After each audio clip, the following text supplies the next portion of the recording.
new jersey next July with that Golden World Cup in Harry Kane's hands. I know we don't want to get ahead of ourselves, but he did start the week by talking to the players about putting another star on the jersey. Yeah, I was just picturing that, John, as you were saying that. It just drifted into my mind, just Harry Kane with the cup in his hands. What a moment that would be. But yes, that's certainly his task, and let's see how he goes about it. Well, before we get underway tonight in this opening World Cup qualifier, we're going to remember an England World Cup winner, George Eastham, who is fondly remembered by football supporters up and down the country, was part of the 1966 World Cup squad and indeed scored in a cup final here for Stoke City back in 1972. George represented England 19 times and made his debut for the Three Lions in 1963 here at Wembley.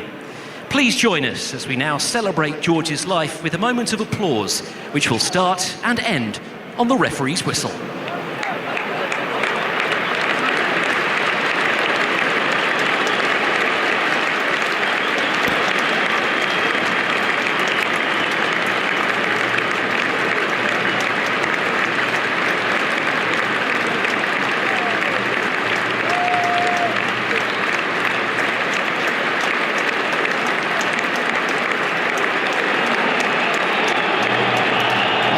Who are gathered around the centre circle now break away. Picture of George Eastham up on the screen with his legacy number 820. As I say, one of the unused players in the 1966 World Cup squad who did eventually receive their winners' medals from FIFA. So we're ready for the start now. England against Albania in this opening group match in Group K to get to the World Cup in the USA and Canada and Mexico next summer. There's a false start from Alejandro Hernandez, the Spanish referee. It'll be Albania who will kick off, but not quite yet. He brings them all back, and there we are. It's Albania who get the match underway. The third-ranked team in this group. England were in pot one when the draw was made in Zurich before Christmas, and Albania in the all-black kit with the red trim fire the ball downfield, and England win an early free kick for a foul on Ezri Konsa. If you've just switched on, you haven't heard the England team that Thomas Tuchel has picked tonight. Jordan Pickford continues in goal, his 74th cap. Kyle Walker winning his 94th as the right back, now on loan at Milan. Then Konsa and Dan Burn as the central defenders. So a debut for Dan Burn and Miles Lewis-Skelly to his left, the left back. So the 32-year-old and the 18-year-old both winning their first caps. Legacy numbers for them, by the way. 1291 and 1292. In midfield, Jones and Rice with Bellingham, Foden and Rashford making his England return, and then Kane through the middle as Bellingham flicks the ball on the edge of the Albanian box, and it bounces out of play for a throw-in to the visitors. Throw-in for England. Phil Foden. I wasn't entirely sure whether he would be in the side tonight. Phil Foden. I was thinking maybe Jared Bowen as maybe Morgan Rogers, but Phil Foden gets the nod to win his 44th cap this evening. And here is Miles Lewis-Skelly. What a season for him. Incredible, really. You know, at the start of the season, he'd never played for Arsenal. There's an unbelievable amount of doors have opened for him, but I have to say, you've got to walk through them, and he has done that. He really has. He's grabbing these opportunities now with England. You know, like you say, the speed of the rise of him as a player is very, very quick. Yep, Miles Lewis-Skelly, the 18-year-old, the Arsenal man. Just 26 appearances for Arsenal this season. A couple of red cards during the course of that. But I did speak to Thomas Tuchel this week about his personality. Remember his celebration, his Haaland-style celebration when he scored his goal. I suspect Thomas Tuchel liked the cut of his jib with that. It's England in the all-white kit tonight who have got possession inside their half, and here is Dan Burn. What an extraordinary, a fairy tale fortnight really for Dan Burn. Scorer here on Sunday as Newcastle United won the Carabao Cup. Now he's back here on the Friday night playing for England. He must be pinching himself. as Walker plays it infield, then square from Curtis Jones. Rice, as England continue to shuffle forward towards the edge of the Albanian penalty area, and then Foden as England go back towards the halfway line. Matt Upson. I mean, you get the feeling it was good timing for Dan Burn to have the game of his life on Sunday, wasn't it? To have the impact that he had for Newcastle. He really was outstanding. And it's perfect timing. Maybe that's led into this start in the team, which Thomas Tuchel has said was a difficult decision, him and Mark Guehi, but he's gone with Burn, and he started in a very relaxed fashion. I think the midfield's interesting with Bellingham is playing a lot higher. It's not necessarily a 3, it's more of a 2 of Rice and Jones with Bellingham just off Kane. Lovely pass from Rice there to Foden on the right wing, then it goes back to the halfway line, and Dan Burn gets the ball under control. Miles Lewis-Skelly, who stepped into the midfield position like he does for Arsenal, and then forward from Konsa, the Aston Villa man, to Foden on the right hand side. Back it goes to Kyle Walker. Walker very much part of the furniture now at Milan, having made 9 appearances for Milan. Ball out towards the left hand side, and then Rashford gets an early touch out there, winning his first cap for a year. Marcus Rashford, his 61st cap in all for England. The big disappointment for him of being left out of the squad for the Euros last summer. Dan Burn is going to have a little wander forward. I think as well for Dan Burn, as we saw at the weekend, he is a target in the opposition penalty area as well, and Declan Rice, if he's taking the corners and the set pieces, Burn is an obvious target in the way that Harry Maguire has been in recent years, as England just continue to keep possession and go back into their own half. The Albanian side, by the way, Strakosha is the goalkeeper, the former Brentford man. Baliu, Ayeti, Jimshiti and Aliai are the back 4. They're all in their 30s, this back 4, as Lani of Inter and Ramadani in the middle with Larchi. And then the ball is played forward for England into the box. Bellingham on the chase, but Ayeti is able to take that down. It comes back though for Baliu to clear away, although Albania penned in their own right back area, and the clearance towards the halfway line now. Yep, so the front line for Albania, Asani on the right, by Rami of Rangers on the left hand side, and Uzuni is their lone striker, and Albania playing the ball back to Strakosha, all in orange, who'll put his foot through it to the halfway line. You get the feeling that Ayeti, the Albanian centre-back, was very fortunate there. He made a bit of a wild swipe at a diagonal ball as Bellingham making so many runs forward into the box. He's running way beyond Harry Kane most of the time. He was in, and Ayeti had a wild swipe. I don't think Bellingham expected the ball to land with him, and he just couldn't bring it under control. But the Real Madrid man is certainly very, very advanced. The number 10 for England is up and around Harry Kane and beyond in the early stages of this game. That's Matt Upson, who played for England at the World Cup. Leon Osman is here as well with us.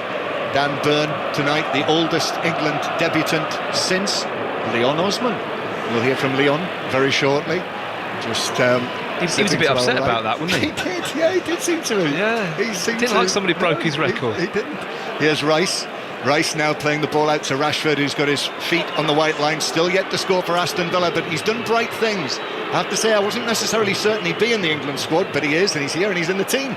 I know, is that a surprise? Rashford starting? I think he's ahead of Gordon. Yeah, he's come from nowhere really, from not having good form to all of a sudden starting in the team. Bellingham to Foden. Foden right corner of the box. Foden tries to come in field. He's got Curtis Jones behind him. Jones, remember the way that he scored on his debut in Athens against Greece. What a goal that was. Kyle Walker is tripped and goes down. Although it's not given us a free kick, Walker can't believe it, and I must say I'm surprised myself.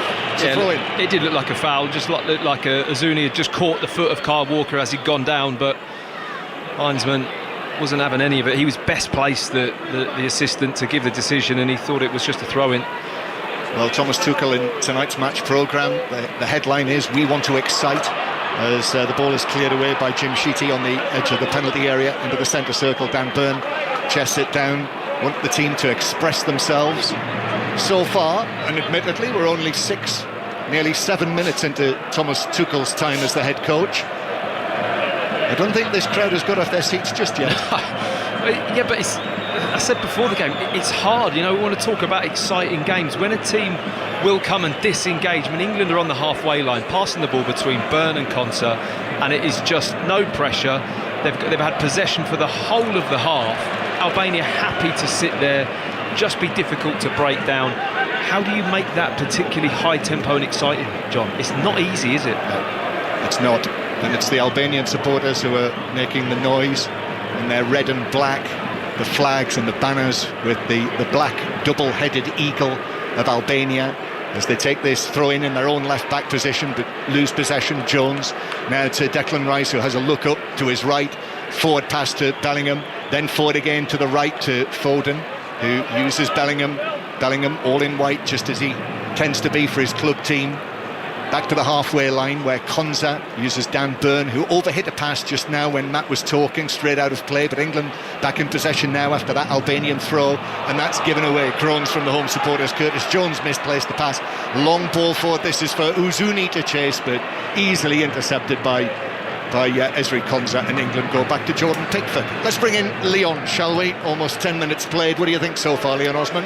Yeah, I think it's been a controlled start to the game, as we'd expect. Obviously, we're moving the ball from side to side. I do agree with Matt. I think Bellingham is playing pretty advanced as often as he can right up front with Harry Kane. But, you know, I think we just see Curtis Jones give the ball away, trying to basically just keep possession. But you've seen how quickly we can win the ball back off Albania and how far they have to go to really cause us any problems. I'd like to see us just put the ball into the box a couple of times. We keep working these positions wide. We've got quality players. We've got Bellingham and Kane in and around the goalkeeper, in and around to the centre of the box. I'd like to see us put it in there, because I think we win it back quickly enough, and that might create a couple of opportunities. Long pass to the edge of the area for England. Albania played it back to Strakosha, and then Miles Lewis-Skelly is bundled over there. But the assistant on the far side flagged, and it has been brought back for the free kick. So it is 0-0. England 0, Albania 0, Northern Ireland 0, Switzerland 0 in that friendly. England's under-21s, Lee Carsley back with the under-21s now. They're playing tonight in France, in Lorient, so we'll keep you up to date with that scoreline. And the choice of listening, the Super League match between St Helens and Warrington is right now on Sports Extra on your digital radio and via BBC Sounds. But 0-0 here at Wembley.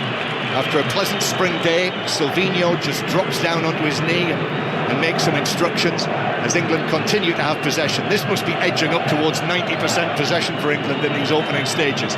Lewis-Skelly through to Kane, who's closer to the halfway line than he is to the edge of the penalty area. Back to Lewis-Skelly. Now it's on the left-hand side. Rashford makes a run into the box. Little pass. Rashford angles it back to Bellingham on the edge of the area, but Rashford's pass was behind Bellingham, and an unforced error by Aslani, passing it out of play for a throw to England. The first time they kind of got behind Albania, really. Marcus Rashford on that left-hand side, it's on his left foot. And back to Leon's point, for me, that's just a fizz-it across the goal, across the 6-yard box line. You've got midfielders arriving, Harry Kane's in the box, but he tries to pick out another pass to maybe overcomplicate it a little bit in and around the 18-yard box. Just get it in the box, put it in a danger area, force Albania to have to defend. At the moment, they've been a little bit too comfortable given the amount of possession England have. Possession for England is 87.3%. Long pass to the edge of the area, that's headed away by the rugged Ayeti.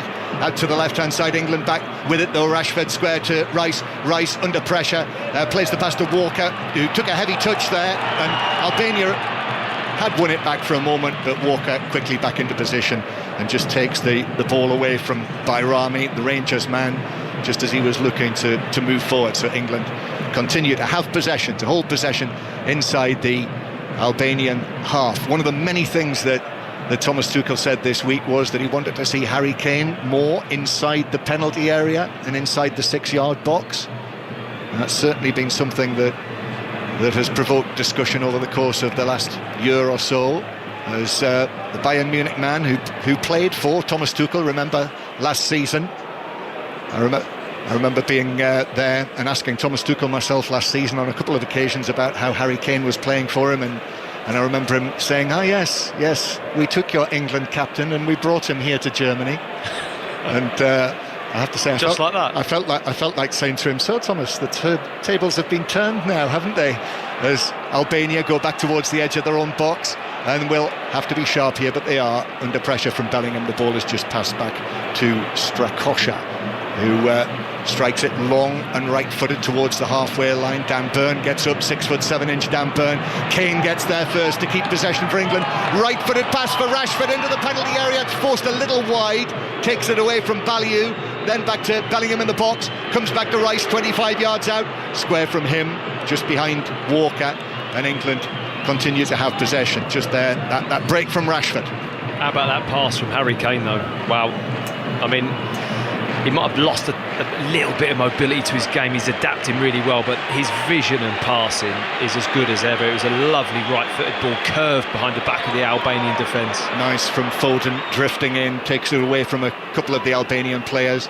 Foden receives it again from Jones. Jones and Foden together, close quarters. Challenges come in, but Jones keeps possession. The Liverpool man turning back to his right, then to Foden. Quick passing again. Jones holding off the challenge that comes in on him from Uzuni, and using Walker, who is behind him. Then quickly, Foden to Jones in the penalty area on the right-hand side. Beats the defender twice, flicks the ball across, and it's cleared away by Jim Sheety on the edge of his 6-yard box. As then Foden on the stretch knocks the ball behind for what is a goal kick. Still 0-0, England 0, Albania 0 on 5 Live and BBC Sounds. I mean, Jones again in a great position. I mean, I don't know what you think of that, Leon, but in terms of him putting the ball in the box, it's just got to go in. It's overcomplicated now. Just trying to be so precise, aren't we? Whereas sometimes, especially against opposition where they've got their backs to the wall, they're not in good positions, they'll be doing well just to get that to the edge of the penalty area with people coming in. Just, we've got enough bodies in there, just flash things into dangerous areas. So Foden slips Jones in there, but for me, I think Foden with his right can just wrap the ball in himself, cross it from a wider area with a bit of loft and a bit of flight. It gives you time as a centre forward or a midfield player to really judge that flight of the ball and arrive at the right moment. England being very intricate in and around the box. Poor pass from Aslani, the Inter player, top of the Italian league. Passed the ball straight out of play, so England back in possession. 14 minutes played, still waiting for the opening goal. England 0, Albania 0. Thomas Tuchel just decides to step back out of the technical area and takes a seat on one of those spongy, padded red seats on the England bench, as Dan Burn brings the ball forward. We had a brilliant half hour with Dan Burn at St George's Park on Tuesday. He spoke to us for half an hour. Honestly, it could have gone on and on. Pass forward from Konza, headed away by Aliye inside his box, and then hooked further away by Larchi, back to England though on the halfway line. And Dan Burn will play the ball out to Lewis Skelly on the far side. Going to get an update on Northern Ireland's friendly in a moment. In fact, let's do that now. Chris Coles, what's the news? The news is, John, Northern Ireland have scored, and what a brilliant goal it is. Isaac Price, free kick laid off to him, right foot drive into the top corner. Good start for Northern Ireland, the goal that they deserve. They lead Switzerland 1-0. Northern Ireland, who will begin their World Cup qualifying campaign in the autumn. That's because we're in this crossover period where matches are being played for promotion and indeed the Nations League finals. As Foden crossed the ball into the penalty there, Ayeti was there to head it away. He's a rugged central defender, Ayeti. I was here to see the Albanians last night, and he's shaven-headed, he's brawny, he's got a thick, wiry beard. If you walked in and said, what position does he play? It was nailed on central defender, Matt. Not like you, of course. Not your style. Rugged as a Yeti. Yeah, that's the one. Abominable. Here is Rashford, plays the ball in field towards Konza, then back to Dan Burn. Burn to his right again to Konza, to this unexpected central defensive lineup. Konza and Burn. Wasn't expecting that a week and a half ago. I'm not sure we're going to see too much defensive qualities from them at this game at the moment. I mean, they've not had anything to deal with other than pass the ball. No, and it breaks down on the edge of the area now in England, playing it through to Kane. Kane trying to find a way through, but a heavy touch in there. He had defenders all around him, and the goalkeeper was able to come out and drop on the ball on the edge of the 6-yard box. Yeah, a lot of bodies in and around the ball. Nobody really took control. Kane burst through, and it just narrowed through. His defenders just came together and just snuffed him out as he had a touch into the goalkeeper. But that was from a tackle, really, a turnover of possession, popped onto the edge of the Albanian box, and neither defender could get there, but Kane just couldn't get it under control. That's the closest thing that we've had to Strakosha, having had to make a save. Harry Kane scored a hat-trick last time Albania were here, one of his 5 England hat-tricks. England have won 6 out of 6 against Albania over the years, all of them World Cup qualifiers, and indeed no man has scored for Albania against England in England, so there's a little bit of history waiting there for for one of these 11 Albanians down there on the pitch, as England have possession on the halfway line. And the match has been played almost exclusively in the Albanian half. Jordan Pickford, who's moved past Gordon Banks in the England goalkeeper standings with his 74th cap this evening. He's barely touched the ball. I mean, he is an absolute spectator. There's a bit of speculation that Dean Henderson might be selected by England, but Thomas Tuchel started with Pickford at least. It's an interesting one. He's kind of hot on his heels, isn't he? Performing really well at club level. And you think it's time, isn't it? I mean, Jordan Pickford, brilliant. He's dominated that shirt for years now. But there needs that next one to be fighting there, be in the background, be ready to knock him off the perch when the time is right. And that's the kind of competition this England team needs, certainly in the goalkeeper position. Throw into England down the right. Byrne receives it. Seen a lot of the ball down Byrne with England regularly recycling, playing, going back to the halfway line. Here's Rashford, stationary ball at his feet. Miles Lewis-Skelly behind him, then goes back towards the halfway line. Again, Thomas Tuchel comes to the edge of the coaching area, just feeling that his presence is needed there in that long dark coat, as England continue to have possession in the central third of the field. I can tell you it's 1-1 in the under-21 friendly tonight between France and England.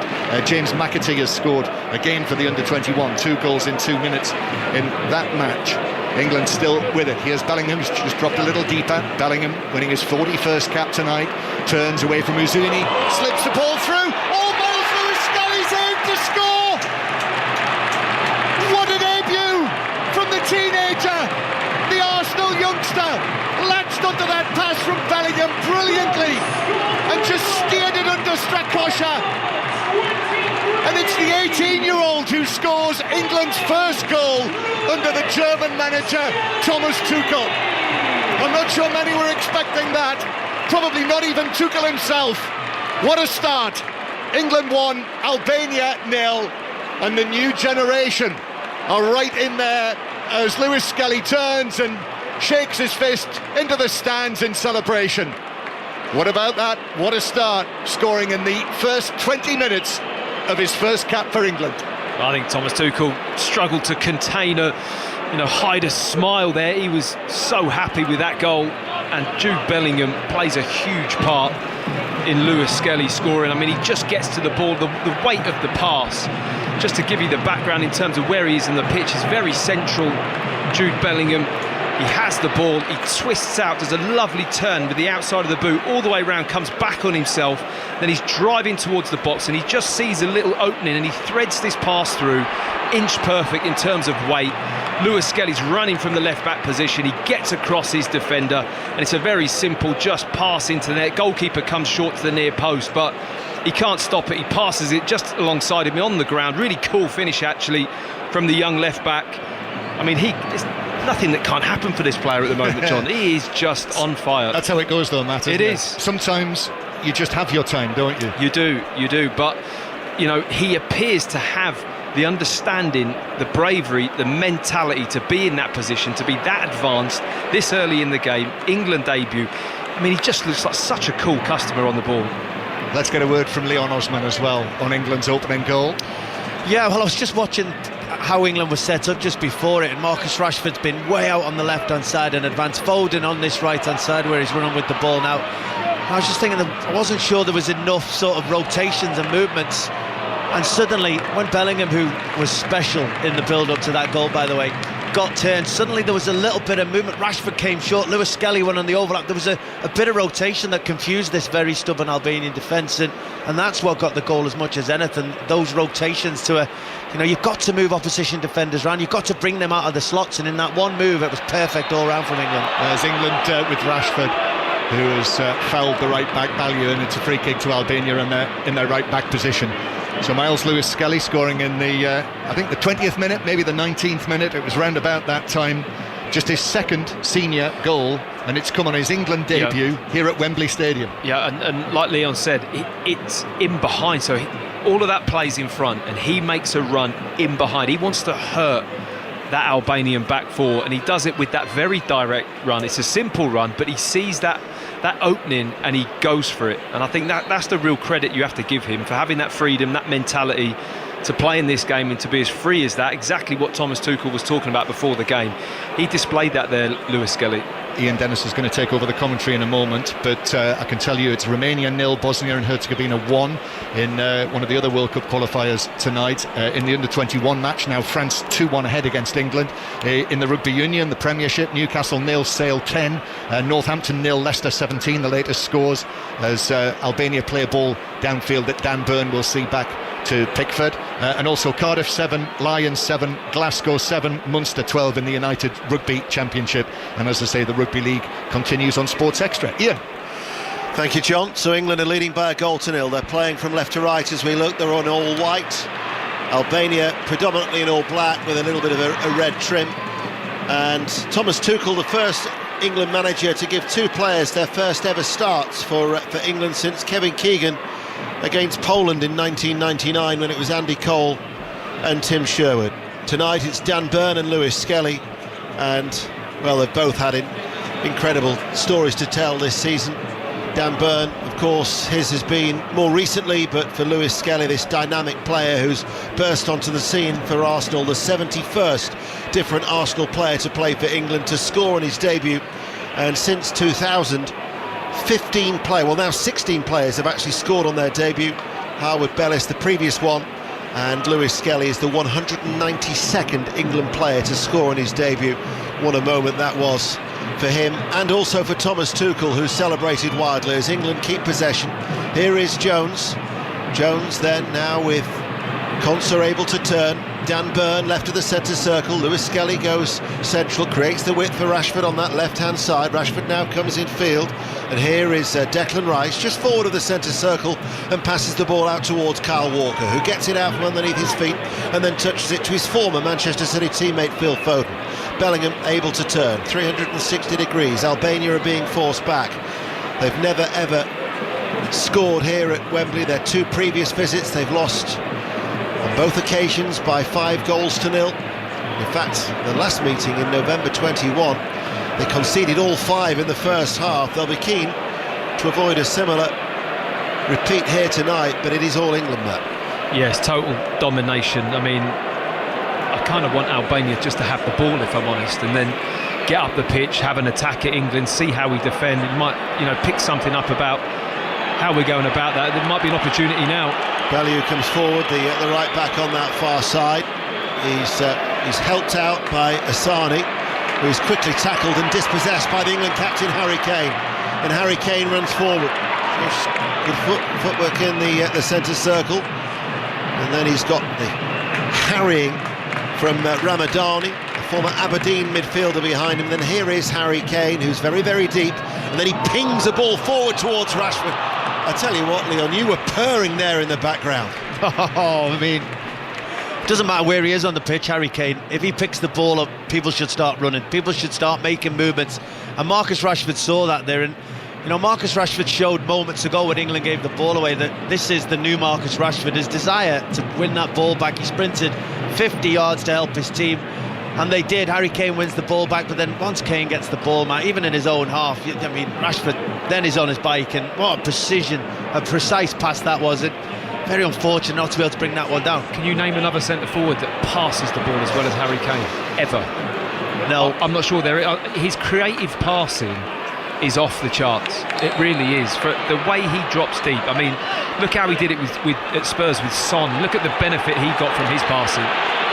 Ball picks up on that far side by Zuni, lays it out towards Bellew, 25 yards out from goal, plays it down the line. This is Larche, fires it in, and it required Dan Burn to get there and actually strikes the top of the crossbar, and then Burn takes no chances over Pickford and heads it behind for an Albania corner kick, as there's been another goal in Belfast. Chris Coles. And talking of corners, Switzerland have scored from one. Northern Ireland 1, Switzerland 1. Vincent Sierro, his first goal for Switzerland, unmarked from a corner into the far corner of Piers Charles' goal. Northern Ireland 1, Switzerland 1. You can actually watch that as well on the BBC Sport app and website, with coverage from our colleagues from BBC Northern Ireland.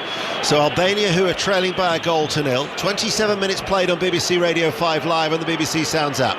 Out-swinging corner, Harry Kane on the edge of the 6-yard box, heads it away. John referenced the spring-like day that we'd had in North London earlier, as rain now falls, persistent drizzle. Ayeti has stayed up from the back, the ball headed central defender, it comes to him, and he's appealing for handball there as he strikes it right-footed. The danger still hasn't been dealt with, and then Harry Kane is the one who has to react to it, but the flag is up on the far side, and that will be a free kick to England, who lead 1-0. Yeah, Dan Burn had to deal with that on a couple of occasions. England under a little bit of pressure at last in this game, with balls coming into the box, having to defend, get their head on it. We've done a pretty good job of that. I mean, we're 27 minutes in for the first real time England have had to attack. I mean, the previous one, Pickford made a little bit of a hash of the clearance from Burn. It was landed on top of his crossbar, but he didn't actually get up and should have just tipped that ball out for a comfortable corner. Instead, it came back into play, and Dan Burn had to deal with it. But it just shows you, as a goalkeeper, these kind of games sometimes are the hardest games for them, because you're just doing nothing for vast periods of the game, and then bang, you've got to be called into action. Your levels of concentration have got to be so high at the back, and here is Pickford, who's now got the ball at his feet, all in yellow, away towards our left-hand side. Only David Seaman and Peter Shilton now are ahead of him when it comes to caps for England, and indeed he will move level with David Seaman should he play against Latvia on Monday night. We'll have commentary of that here on BBC Radio 5 Live. Still some way though to go to reach the tally of 125 of Peter Shilton. As Burn to the goal scorer, Lewis Skelly on that far side, back with the Newcastle United defender. Must have felt strange for him coming back to Wembley days after that epic win in the League Cup final.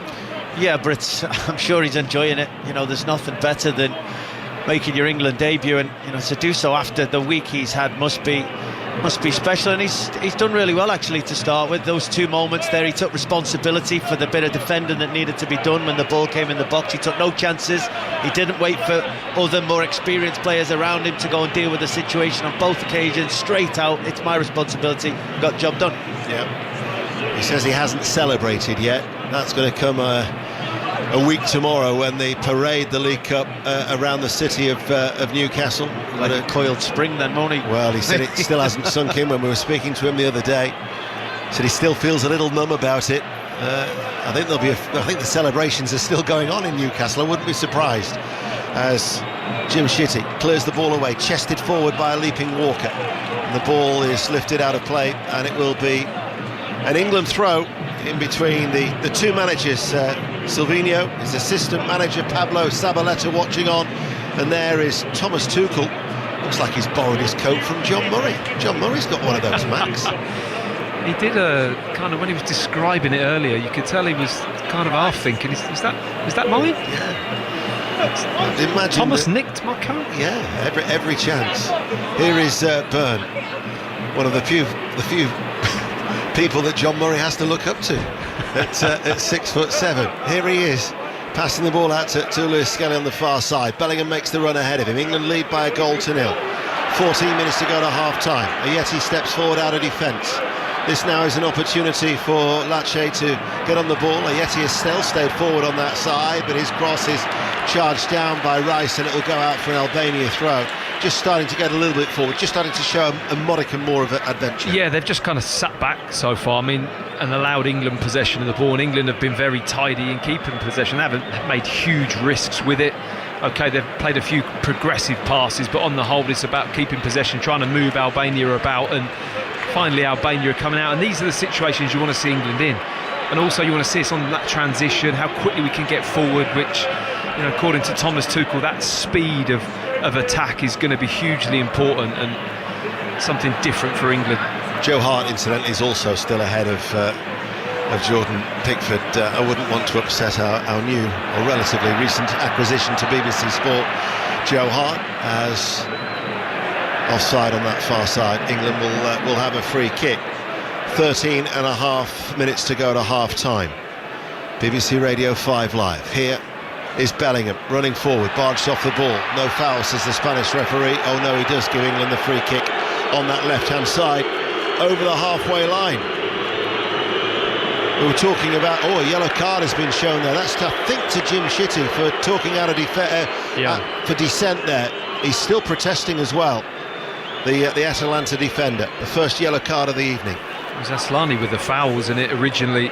Just leaning back in. I mean, I think they feel a bit hard done by, because he just used his body to manoeuvre the England player out of the way, and the referee, I don't think they thought it was a foul at all. I thought it was fair game the way he gets his body in and just moves him out the way. But yeah, it's Jim Shitty that the complaint was too strong, finds himself in the book. He was pointing to the captain's armband, and he was probably saying to the Spanish referee Alejandro Hernandez, look, am I not able to talk to his captain? But probably the manner of his protest was probably too strong. It didn't look too bad. I mean, it's hard to know what he said, isn't it? But yeah, I mean, he should be able to speak to the referee, but you're right, it was more of a reactive thing, wasn't it, how he went about it. Have you been excited, Leon? I've enjoyed it. I think excitement is when we're having efforts at goal and we're creating opportunities. I think we've turned a few of their moments down, but we're very much in control of the game. Everybody looks like they're wanting to take possession of the ball. They know exactly what they've been coached, it seems. I mean, look at the width that the guys are giving Foden and Rashford. They're making those outside runs inside the fullbacks, trying to make movements there. So we look like we've certainly worked on a couple of things, but yeah, and we're ahead in the game. Here is Bellingham out towards Rashford. Rashford coming now for that left touchline. Looks to link up with Bellingham. A burst from Bellingham into the penalty area. Block, it might come back towards Rashford. Falls to Kane. Jim Shitty got the block in, and the referee's whistle has gone, and it'll be a free kick to Albania. The reason I asked that to Leon, Matt, is that with the exception of the goal, it's not exactly a full piece of paper in front of me about the chances that England have created. We've been playing for 34 minutes. That was good, what we just saw there. I like that. Dan Burn played a really good progressive pass. Bellingham found the space. Burn broke a line with his left foot, pass, fired it into him. He got turned. All of a sudden he's running at the back at the 18-yard box in the back four of Albania. Those moments you create these opportunities because they're quick, they're slick, they're really aggressive with your decision making. The game hasn't been that, has it? It's been people trying to play at the right tempo. You can tell there's a bounce to the England players. It's not flat in that sense. But I keep coming back to the fact you've got a team that wants to sit and not press out. I mean, we talk about exciting games when two teams lock horns and go for it. Yeah, I get that. Then in terms of what we're doing, the game you just described what the game's delivering you because it's that good. Yeah. These kind of matches, you don't get that privilege, so you have to drive it yourself. I think that makes it a lot harder. Gareth Southgate was often irked by the paper aeroplanes, but after 34 minutes we saw our first glimpse of a paper aeroplane. Not sure that one came from Heathrow, but it did land on the pitch. It got a fair cheer as well, I think. Yeah, it's midway through the England half, away towards our left. Here is Bellingham, quickly challenged by three black shirts of Albania. England still have that solitary goal as Harry Kane hunts and wins the ball back, slips it on the inside. Foden, edge of the area. Foden still going, runs into trouble. Might call towards Bellingham, tries to thread the ball through. Stooping header there by Jones, down into the ground, and Albania now have it. And it's picked up by Larcher. Larcher has two players out towards that far side. One of them is Asani. Going on ahead of him is Baliu, the right back. They play a diagonal ball, looking for the run through of Mizuno into the penalty area. Picked up and scooped up by Pickford, and then rolled out underarm as England try and keep the tempo going. 36 minutes played, 1-0. Yeah, this is where I want to see him play forward quickly, because Albania have got up the pitch. They've had an attack, you think, right, turnover, they've committed a couple of men forwards, bang, now can England play forwards quickly? And it was just a little bit slow. I think that's the only time you get the space, certainly in behind, because they've kind of got up to the halfway line. England have had 15 previous permanent managers. The last 10 have all won their opening fixture. The last England manager who didn't win his opening game was Sir Bobby Robson in the early 80s against Denmark. But for Thomas Tuchel, his team are leading 1-0. Ball up towards Larcher. Tries to get Asani away on the right-hand side. And it goes out of play for a throw that Dan Burn will toss back down that left touchline to Lewis Skelly. The other thing you think about with Burn, you sometimes think, oh, if he gets dragged out in that wide area, he could be in a little bit of trouble, you know, he's a big lad. I mean, how well did he play left back? Certainly for Brighton in that position. I mean, he's very accomplished and comfortable playing wide. So, like, that for me is a huge positive for him. I think that adds another little reinforcement of the fact that he's equipped to deal with this kind of football at this kind of level. Well, he was immense here last Sunday against Liverpool in Newcastle's League Cup final success. And the tall defender from Blythe is on the ball now. as he plays the ball up towards Rashford, who is being challenged very tightly by Ballieu, the right back behind him. Here is Konsa in a gentle walking pace. Short ball forward towards Rice, out towards Foden, passing the ball quickly. Jones makes the run ahead of him. Little slip there by Aslani. England still have it all in white with 7 minutes to go to half-time. Every outfield player is in the Albania half. England playing from left to right. They work it out towards that far side, the left. Rashford tried to pick out the run of Bellingham, making the move towards that left-hand side of the penalty area. The interception, though, from Asani, and now all of a sudden urged on by that passionate Albanian support. There must be 4,000 or 5,000 of them here inside Wembley on that far corner at the end away towards our right. So that's the west end of Wembley Stadium. In fact, there is a sizable Albanian support just the other side of the segregation, and indeed in front of us too. They are sprinkled around the red and black here in this sellout crowd for the opening game of the Thomas Tuchel reign, where Lewis Skelly on his debut with the only goal of this match so far, as England look to open up with 3 points at the top of Group K. Certainly with Latvia coming here on Monday night as well. Perfect opportunity for 2 wins out of 2 without wanting to sound too arrogant. Here is Jones forward now, just outside the centre circle towards Rice. Do you know, from your position as well, Matt, do you need one of the central defenders to carry the ball a little bit further, to get the midfielders further down the line, as here is Walker towards Jones? Haven't really seen either a Byrne or a Konsa do that, to step out of defence with the ball. Yeah, I mean, it's ideal to do that, certainly in this type of game. There was nothing more frustrating when a centre midfielder would want to drop on and take the ball, whisk the ball off your toe and play in a pass where I think, well, I'm equipped to deal with that, and I can make that pass myself. But yeah, it's certainly a game where you can step in. Here is Walker with a cutback, great save, Kane on the follow-up. Terrific reaction from Jim Shitty to turn the ball over with a block save, because that looked like England were going to get a second goal. Walker's early ball in, Bellingham threw himself in at that, the reaction save from Stakosha, and then Jim Shitty denied Harry Kane. Yeah, it's a brave header from Jude Bellingham. He gets a little flick in the face, I think, off the boot of Ayeti, who tries to hook the ball away, but it's England again getting down the sides. Walker this time puts it across. I mean, it's a brilliant block from the Albanian skipper, I have to say. It's a good save from the goalkeeper, close range, but Kane is on for a right-footed side foot into the goal, and Jim Shitty out of nowhere launches himself with his left foot and just blocks it, so it spins up over the crossbar. It was a certainty it was going in the back of the net. Harry Kane can't believe it. No, he thought the England captain was going to bag yet another one at Wembley. He's on a good run of form, 12 goals in his last 9 appearances here at Wembley, as a little bit of jostling is taking place, and the referee is ever watchful for the corner that's going to come in over on that far side. Declan Rice to take it in front of the Albanian support. It's an in-swinger, and then Dan Byrne gets his head onto it. Last touch though came off an Albanian shirt.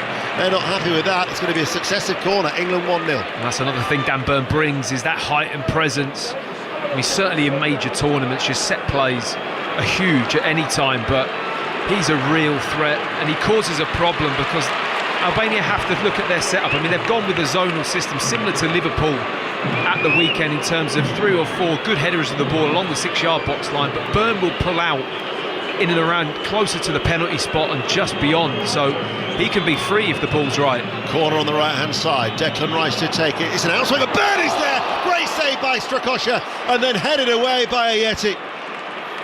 Well, he scored a terrific header against Liverpool last Sunday, and he almost matched it, and the 2 debutants were so close to both getting on the score sheet. Well, that's a banging header as well from Dan Byrne. It wasn't easy. Declan Rice with his right foot, he really hoists the ball up because it's away from their key headers of the ball. Byrne can get a run, he's at the back post area, but he doesn't half attack it really well, gets over the ball, powered header, really level, is kind of as high as the crossbar when he heads it, and he pings it straight off the crossbar. Brilliant header from Byrne.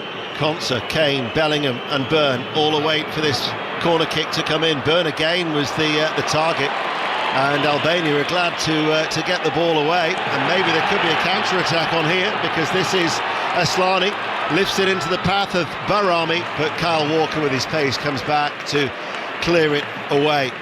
You know, after that header that he scored against Liverpool, Look North, the local BBC regional TV station, did a feature with his old games teacher, Mr. Kennelly, and they reworked it at his old school in Blythe. Mr. Kennelly might have had his work cut out for that one. What, like a phoenix from the flames type thing? They did it with the other school children involved as well. It was a really nice piece. He might have needed a trampoline for that one. Yeah. Got up well, didn't he? He did.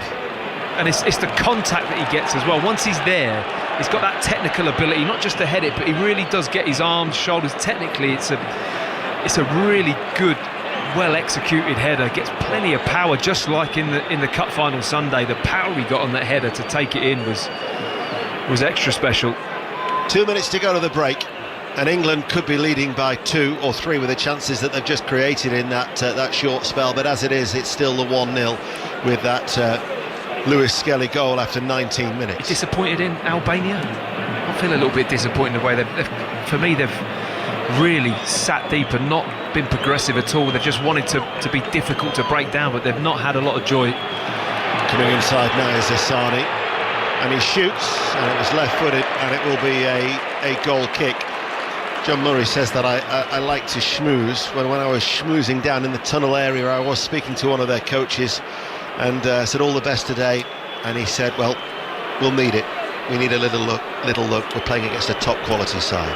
Right, so that was the thought process. But I mean, they've come for the draw. You know, they've got themselves to the Euros and gave a good account of themselves there. Yeah, there's some good results. Only lost to Italy 2-1 and drew with Croatia, lost 1-0 to Spain. Like, it's a team that has got decent experience and pedigree at a major tournament. I've just been surprised how dominant England have been in this first half.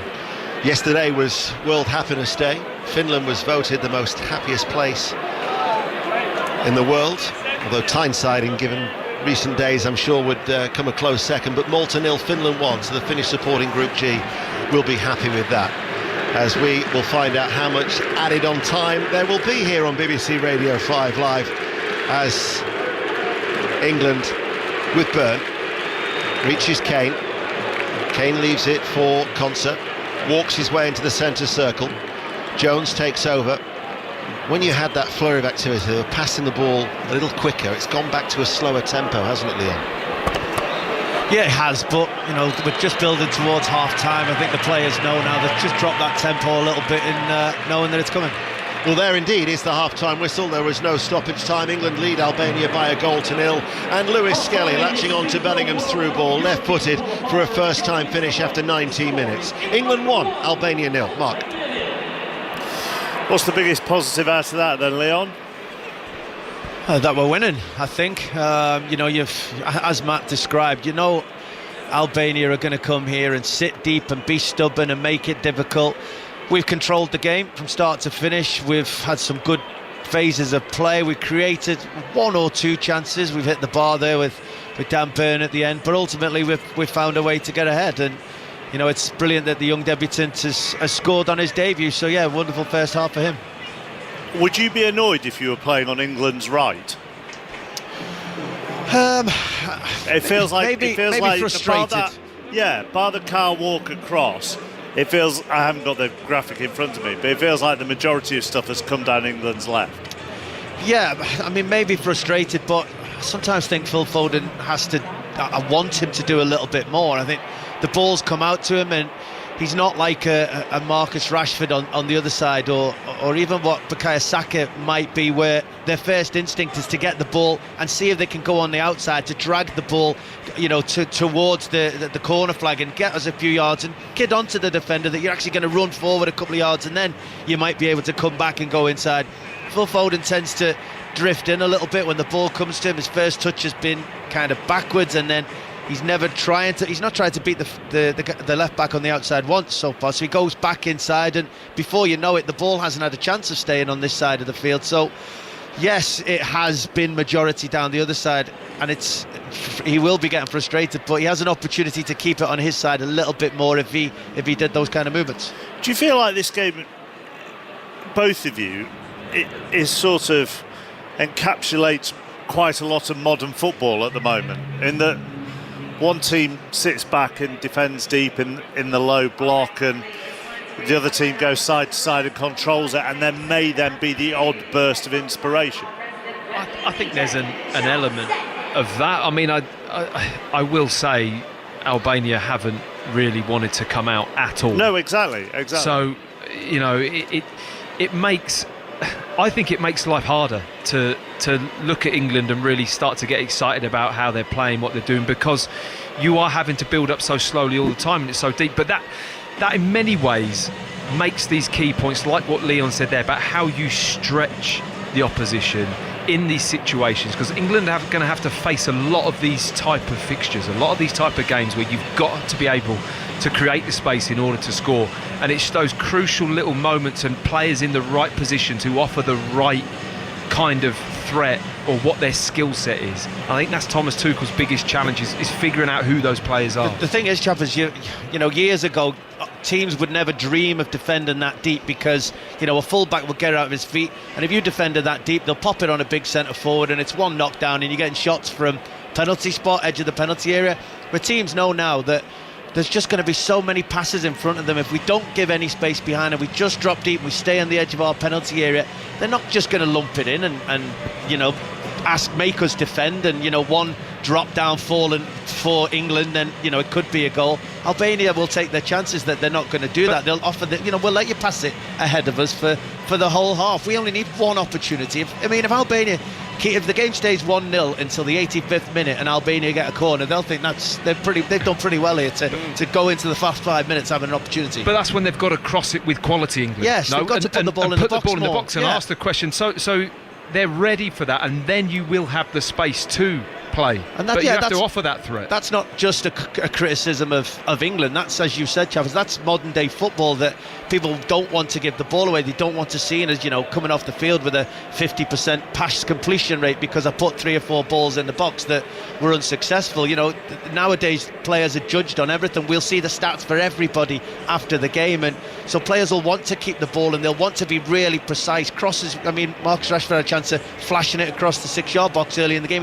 He tried to pick out a player like a pass as much as anything, and that's great for Albania because, you know, it's one more pass, it's one more opportunity to defend.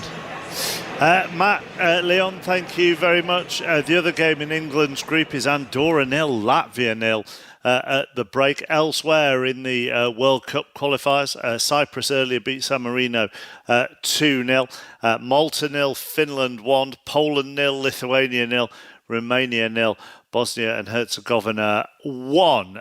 Friendly this evening involving Northern Ireland and Switzerland. Chris Coles. Northern Ireland 1, Switzerland 1. A decent half for Northern Ireland, save for one defensive lapse, which allowed Switzerland back into the game. Isaac Price had given Michael O'Neill's side the lead. Wonderful free kick. This laid off to him, arrowed it into the far corner. He got a hat-trick against Bulgaria in October. He's an exciting talent. Switzerland, though, gifted the equaliser. No one picking up Vincent Sierra from a corner. Free run, free header, far too easy.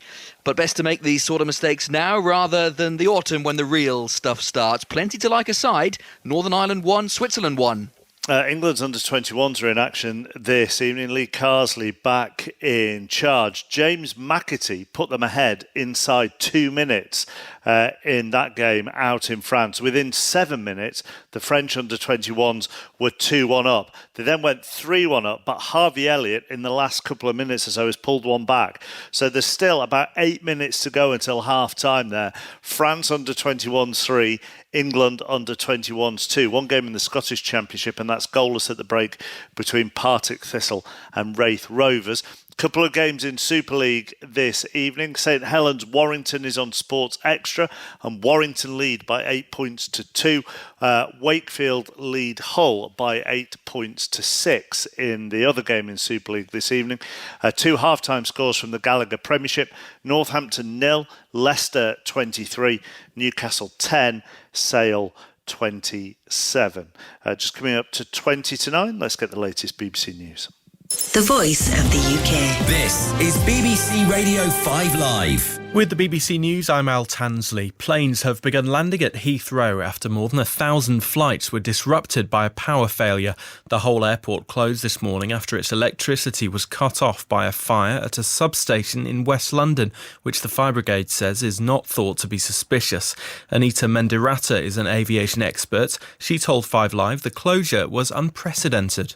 We've never seen a situation like this before in terms of an energy source knocking out not only the airport, but also 16,000 homes in the area. All of this needs to be learned from, because it's not just about understanding why it happened. It's how we deal with getting one person times 200,000 back on track to where they need to get to and get cargo back in the air as well.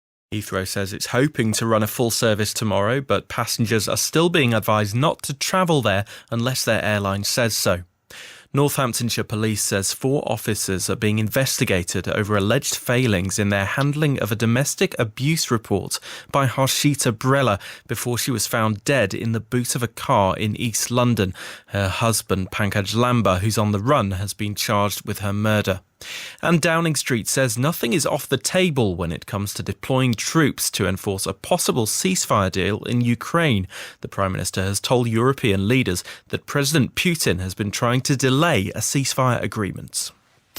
Red Nose Day is back. Full transparency, 5 Live. I don't even know what the funny little man running up and down that line with the flag is called.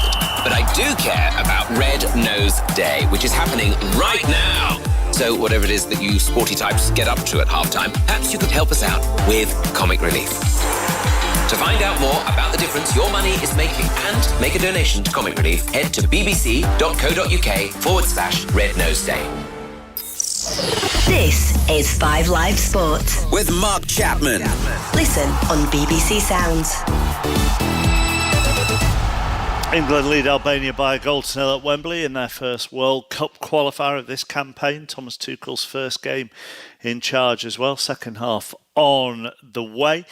In cricket, England have sacked their women's head coach John Lewis after they were whitewashed in the Ashes this winter. The BBC's chief cricket reporter Stefan Schammelt joins us now. I mean, it felt inevitable, didn't it, that this was coming?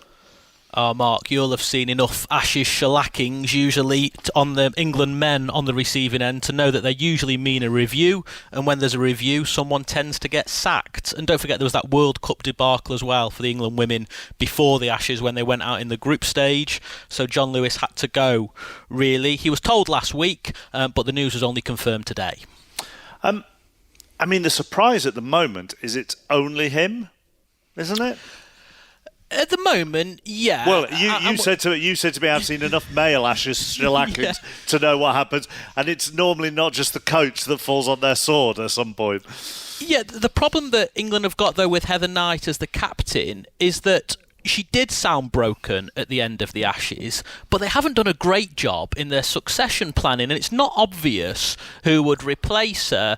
There's a feeling that she wants to see what happens with the coach, and also the new coach, it might be the case that they've got their own ideas on where the captaincy goes. Either they want to keep Heather Knight or they want to move her on, and the identity of the new coach is where it could get really, really interesting. All right, before we get on to that then, and maybe even the position above the head coach as well, which is Claire Connor's position, but before we get on to all of that, let's hear from a member of the TMS team, former England spinner Alex Hartley, on the team needing, as she said before, to be fitter and better under pressure. You can't go to Australia, lose 16-0. You can't keep getting knocked out of World Cup semi-finals and not win those trophies without something changing. The drop catches that we saw in the Ashes in crucial moments, you know, those crucial moments that they couldn't quite get over the line. And look, John Lewis came in and he had this mantra of go and enjoy your cricket, which I really like, but you also have to be able to cope under pressure. And if we're being completely honest, these girls don't play enough regional cricket. They don't get that domestic cricket, that pressure at domestic cricket to be able to cope on the international stage. Kate Cross came out and said that there are cultural issues, so that's going to have to be looked at. They do need to get fitter. John Lewis came out and said Australia are fitter, they are better. So yeah, look, a lot needs to change, and this is probably just the start. You mentioned Heather Knight and her captaincy, Stefan, and she might want to wait to see who the head coach is. Charlotte Edwards is the favourite, is she? Yep, she's the outstanding candidate, legend of the game, and since she retired from playing for England, a real successful move into coaching. But like I said, this is where it gets really interesting. Who replaced Charlotte Edwards as England captain? Heather Knight. It does feel like it's Edwards' time, but if it's not her, helpfully, there's another John Lewis around. He's the coach of the England women's A team at the moment. Matthew Mott had loads of success with the Australia women's team, but he might have had enough with English cricket after his experience with the men's white ball team. Ed Joyce, the former England batter, he's been the head coach of Ireland's women. And Jonathan Batty, who's a former county cricketer, he's had success in domestic women's cricket in this country. And I go to the point of the position above the head coach because, again, we go back to the men's Ashes shellacking. That leads to selectors and heads of men's cricket and so on and so forth. And on the women's side of things at ECB, that's Claire Connor. Yeah, it's actually quite a skinny structure, actually. You've got Jonathan Finch as well, who's in between the head coach and Claire Connor. But Claire Connor's on the board. She's the deputy chief executive of the ECB. She's been entwined in English cricket for 25 years, really, going back to her time as the England women's captain. The book does stop with her in a lot of ways, and so it'll be interesting to see how her position maybe evolves and what her role is in shaping the culture around the women's team going forward. Just elsewhere, the behemoth that is the IPL gets underway tomorrow. And I say behemoth, Stefan, because I wasn't actually aware that this runs for 2 months now. 2 months, The final's not until May the 25th. The football season's over by then, I think. Yeah, biggest, longest, richest tournament in cricket, the one that the whole cricketing world bends a knee to. And I actually think in this country we underestimate the scale of the IPL, not just its length, but you think about the biggest sporting competitions in the world, the NFL, football's Premier League in this country. The IPL sits right alongside them, particularly when you're talking about TV rights and how much they're paid for. And I'd go so far to say that the IPL final is pretty much cricket's Super Bowl. Yeah, well, 100%. Do they all still only play each other twice as it's going on for 2 months? They do, because there's more teams these days. The competition was expanded a couple of years ago. They don't. Not everyone plays each other twice. It's actually quite a convoluted format, as you'd expect for a competition that takes 2 months. I mean, the interesting thing here, I think, for a lot of I was going to say English cricket fans, but maybe people who keep an eye on the domestic game, is that we have now we will be looking at teams who have invested in the game over here, primarily the 100, but of course Delhi have invested in Hampshire as well, haven't they? So it will be interesting. Yeah, the part owners of the Delhi Capitals have bought Hampshire out, and with it, obviously, the Southern Brave, and there's 400 franchises that have partnered with IPL teams. They've come, what I like to think of as the IPL universe, because these IPL teams have got franchises in domestic competitions all over the world, and we will just see that influence seeping into English cricket, particularly from next year. That's when we will really see the influence on the 100. But more wider than that, there's a real Indian flavour to English cricket in 2025, because we've got men's and women's tours of the Indian national teams coming this summer. IPL final, last day of the Premier League. There you go then. Biggest sporting events in the world altogether. Going to be a heck of a Sunday, that. Thank you very much, Stefan. The IPL gets underway with Kolkata Knight Riders against RCB. Coverage from 2 o'clock tomorrow. Sports Extra, BBC Sounds, and we've got plenty of matches over the next 2 months. Emma Raducanu is through to the third round in Miami after a 3-set win against Emma Navarro. Mateus Cunha has been banned for an extra game after that sending off at Bournemouth earlier this month, and Lewis Hamilton is on pole in his Ferrari for tomorrow's sprint race at the Chinese Grand Prix. Commentary on 5 Live from 2:55 tomorrow morning. Plenty of reaction on the Checkered Flag podcast. Both sides back out at Wembley. Let's return to John. Thank you very much. Yes, welcome everyone back inside Wembley Stadium. Not everyone back in their seats quite yet. England leading at half-time through the Miles Lewis-Skelly goal. That's the headline of the night so far. No changes at the break, so England still with Pickford in goal. England about to kick off. Walker, Konza, Byrne and Lewis Skelly, the two debutants there. Jones, Rice and Bellingham in midfield. Foden on the right, Rashford on the left and Kane through the middle. And Albania with Strakosha. There's the whistle from referee Hernandez. England go all the way back to Pickford. So Albania, Strakosha the goalkeeper, Balyu, Ayeti, Jemshiti and Aliye at the back. Then Aslani and Ramadani with Larchi in the middle. Asani on the right, Bayrami on the left and Uzuni through the middle. Leon Osman and Matt Upson are with us in the 5 Live commentary box here at Wembley Stadium. What do you want to see more of in the second half, Matt? Well, I'd love to see Albania get hold of the ball and get up the pitch a little bit and just challenge England to make this game a little bit more balanced, and then you get to see England counter-attack or hit them on the transition or play from deep and play forwards quickly and get this kind of tempo that Thomas Tuchel has been talking about before the game, whether they can just drive that, because at the moment it's very difficult with the way Albania are playing. They're just not really putting up too much in this game. This is the first of 8 matches England play in this group, and it falls very well, I think, for Thomas Tuchel. As I was saying to him last night, that the first 2 are at home against this Albanian side ranked 65th in the world, and Latvia on Monday night, they are 140th in the world rankings, which is not always an accurate sign, but I think it gives you a rough idea. There's Albania, volley it forward. Here's Dan Byrne, who had a big chance in the first half that was touched onto the crossbar, and in clearing this ball away with a high foot, he put his foot through the ball, but on the follow-through, he's also made contact with Uzuni, who's gone down, clutching his face, and he's rolled off the pitch. And now he's setting up now. He's looking at the referee as if to say, what are you going to do about that? Dan Byrne walked off the pitch to make sure he was okay. It is a free kick. Yeah, I mean, he does catch the ball and then the follow-through into his face. I mean, it's a high kick from Dan Byrne. It's a tough header because it's actually, the ball's really spinning, so he can't quite get the purchase on it to head it clearly out of play.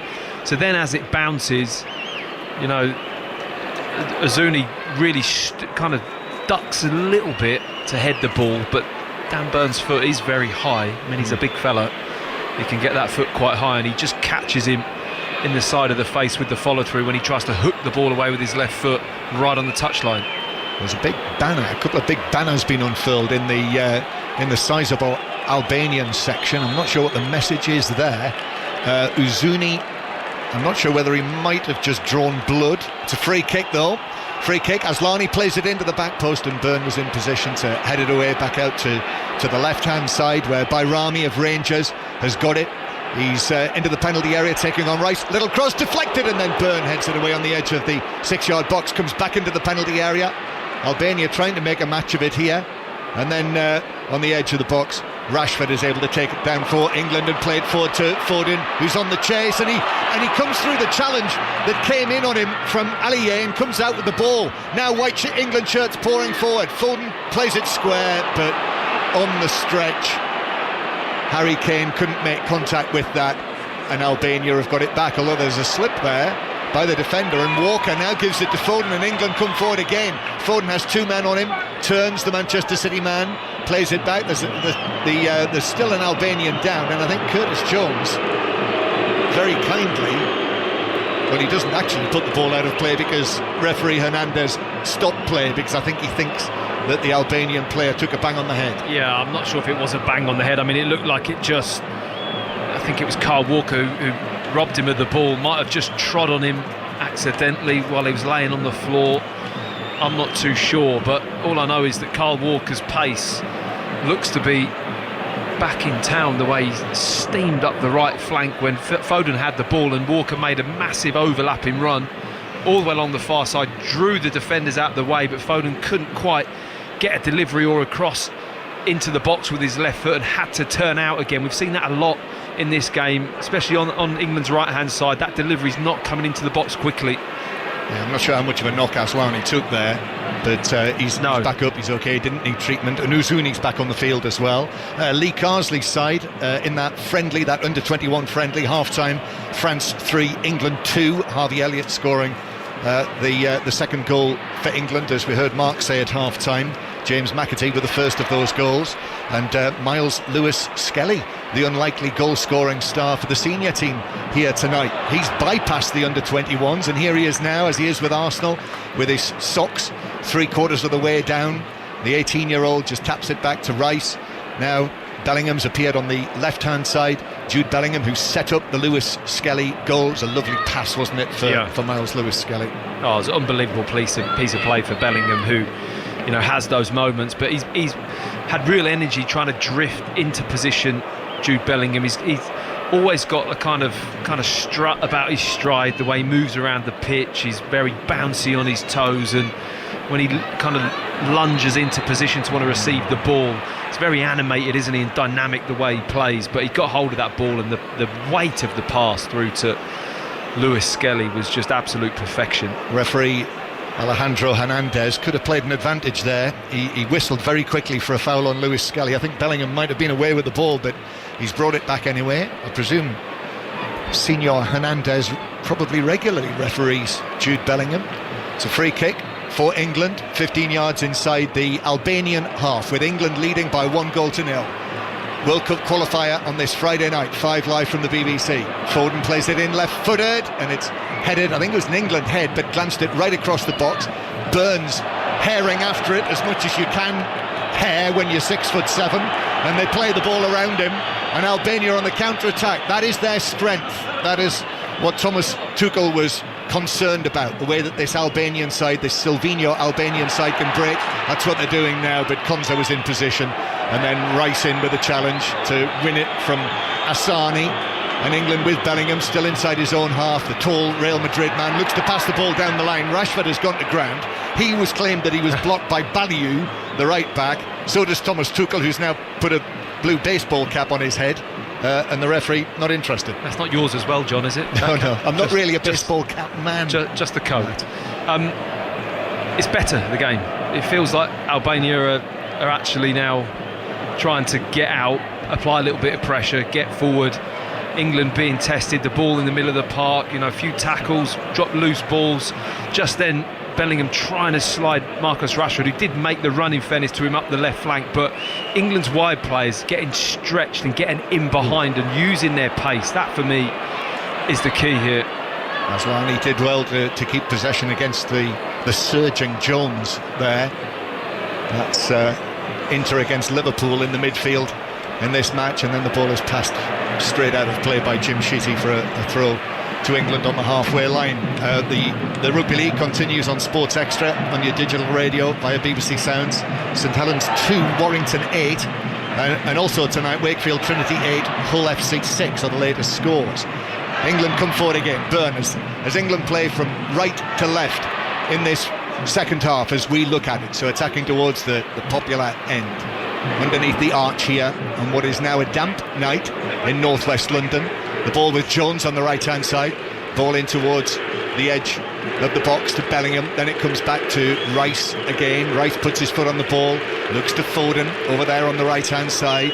Bellingham now with a chance to play it through for Foden, who attempted to flick it on at pace, but that was blocked by Jim Shitty on the edge of the penalty area, and then Albania play it forward, but that should be easy for England to deal with, and it is. There's another paper plane flies down from the tier above. That was an issue I do remember in Gareth Southgate's first match when England won 2-0 against Malta back in 2016.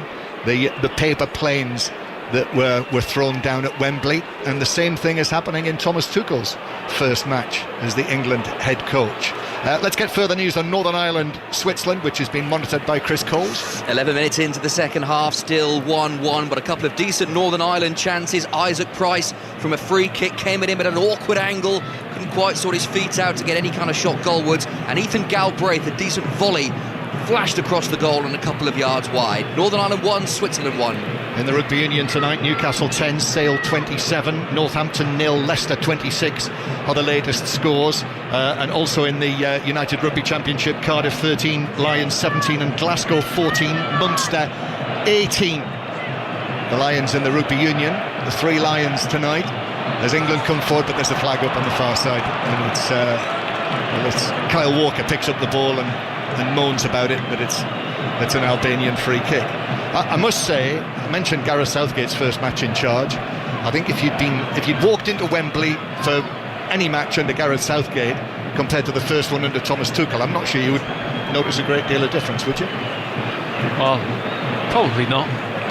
But again, I don't keep referring to it, but sometimes these games, they play out in a very similar fashion with his opposition, John, and it takes a lot to elevate the kind of style and tempo and energy of the game, and that is very much watching England at Wembley in these kind of fixtures. It can be a difficult watch sometimes. Yep. England 1, Albania 0, and Albania, with their captain Jim Sheety on the edge of the box, plays it to the left-hand side. Aliye tried to make ground up the left flank, but England just win the ball back and then burn on the halfway line. In fact, it was carried out of play, deflected out of play to throw into England 10 yards inside the Albanian half.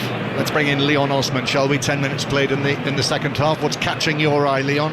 Well, I do agree with Matt. I think Albania have come out a bit more in the second half. They're trying to take a bit more of the ball, and if we're quick enough when we win the ball back, opportunities should be able to develop themselves for us if we keep players in advanced positions, if we move the ball quickly, because Albania, they're taking 5 or 10 seconds to get into that defensive shape where they want to be. Those are the moments where we need to take full advantage before they can get into that frustrating position for England. It's quite a small window though, Leon, and it's quite a fine detail to get that moment. There's only probably 1 or 2 moments per half where you're probably going to find that. Yeah, and that's one of the reasons why we were purring about Harry Kane's pass in the first half, because that was one moment and he came back and his first thought was, how can I create something, how can I be dangerous? It was as direct a pass as you could possibly think of, and I sometimes think and hope that England are prepared to risk the ball a little bit. We can win this ball back so quickly, with the press that we've had. Albania haven't been near our goal, so if we risk the ball, take chances with the ball, try and create something with the ball,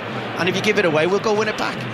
1-0 to England, and Marcus Rashford with a run down the left-hand side, doing what we've seen him do for Aston Villa, taking on men, but it came to nothing, and England now back in possession deep inside their own half. In fact, all the way back to the man in yellow, Jordan Pickford. There was a moment of concern for England when the ball deflected onto the angle of post and bar of the England goal in the first half, but other than that, Pickford has had next to nothing to do, and it's out of play now for a throw-in on the halfway line. Yeah, we were saying about how difficult those games can be for Jordan Pickford. He's a goalkeeper that likes to keep busy as well, isn't he?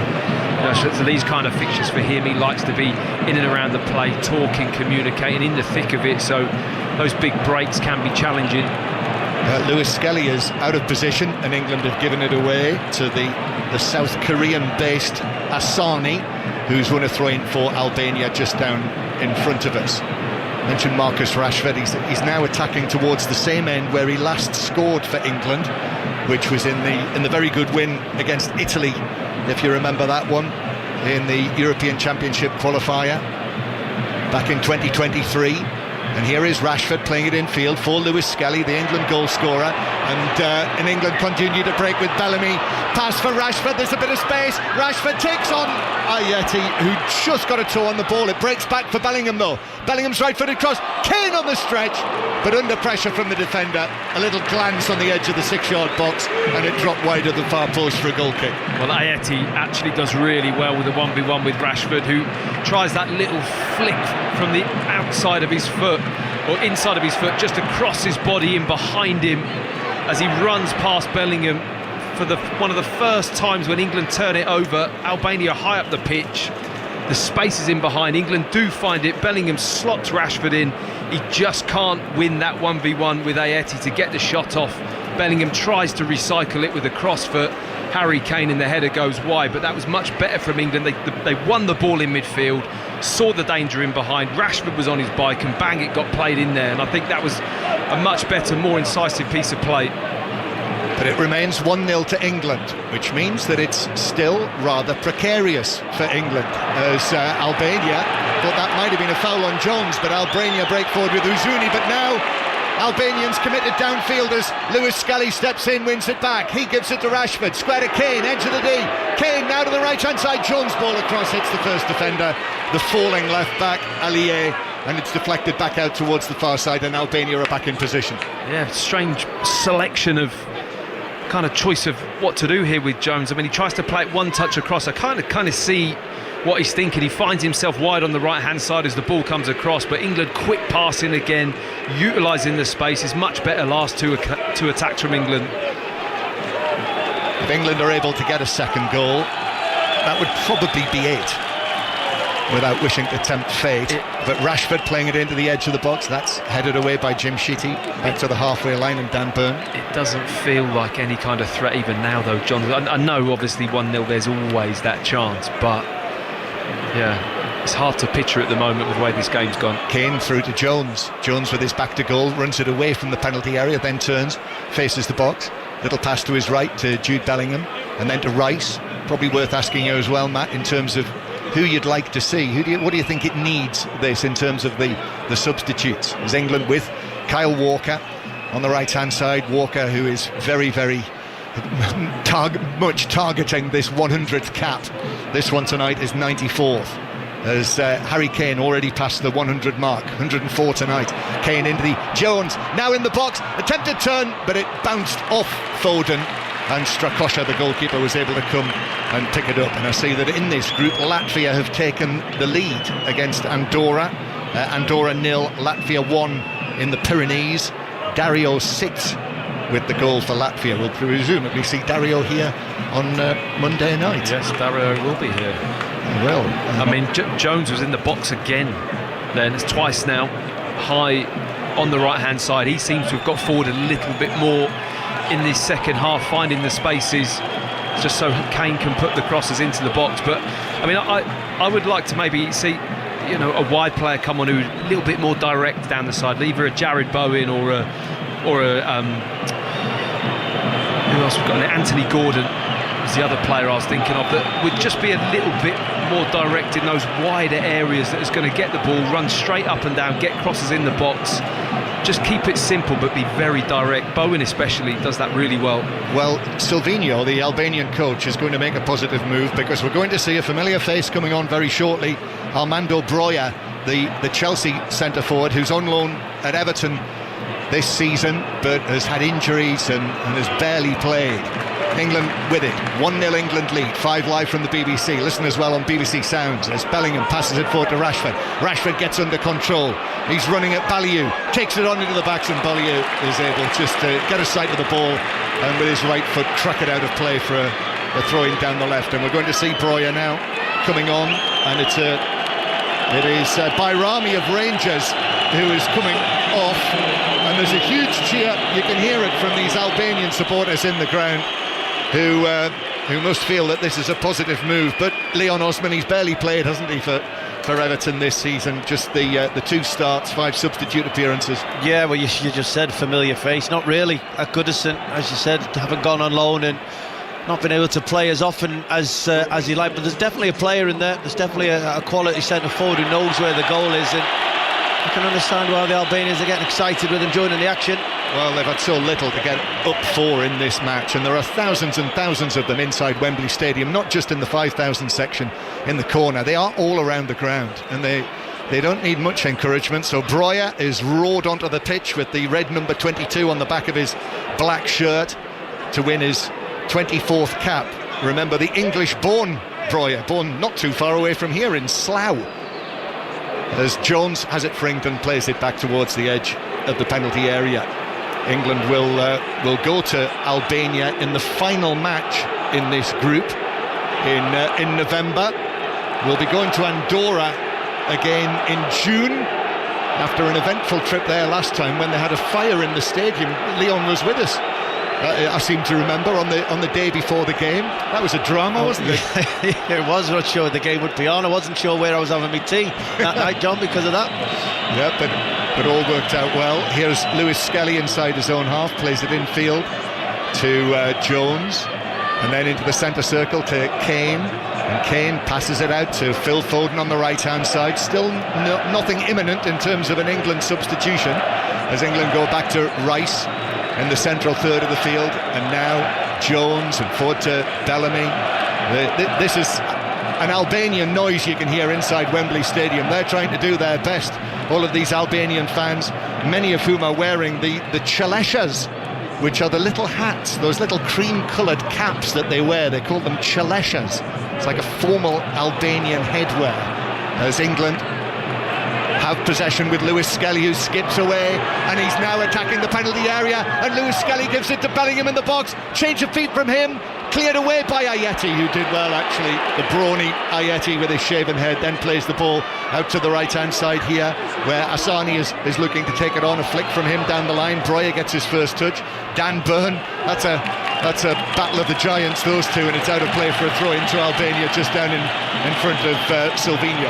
He gets nice and tight there, Dan Burn, to Breuer. Wants the ball into his feet. You're right, they're both very physical. Breuer's got plenty of pace though. Breuer goes round Burn into the penalty area, but the ball runs away from him, and Pickford's able to pick it up. But again, there you hear the Albanian supporters lifting themselves. It's a very different place, Albania, now, compared to the repressive communist regime that there used to be under Enver Hoxha, where he would ban beards. That was the subject of Tony Livesey's Fact of the Day, International Floodlit Fact of the Day, as it is now this week, as you may have heard this midweek. But now it's very much a place to go. I hear that's where the young people go now for mini breaks, to Tirana. So we'll let you know in November. With the beard? You can wear a beard now. You can have one now. You can have one now. You'll be all right, man. That's all right then. You will be able to come with us. Albania 1, England 1, Albania 0, and still we wait for Thomas Tuchel's first change. What do you think, Leon, in terms of a change? What would you like to see? I kind of agree with Matt in the sense of probably the wide areas, and I'd want to see a Bowen maybe coming on one side of the field, or maybe Anthony Gordon. People that are prepared to be on the starting blocks, ready to run in behind when the likes of Bellingham or someone gets the ball, making those darting runs, really to threaten to get in behind the opposition's fullbacks. Here's Jones playing it to the left-hand side as England continue to plug away for this second goal. Rashford's ball into the box, Ayeti on the volley, then Breuer back to the right back, Baliu. He's the only Albanian-based player in this squad, as the ball bounces out of play for a throw-in to Albania, halfway inside their own half. Yes, the left back, Nasser Aliye, plays for Dinamo City in Tirana. And here we are, England are going to make a couple of changes. Gordon and Bowen are the two who are going to come on. There you go, John. Exactly as you said.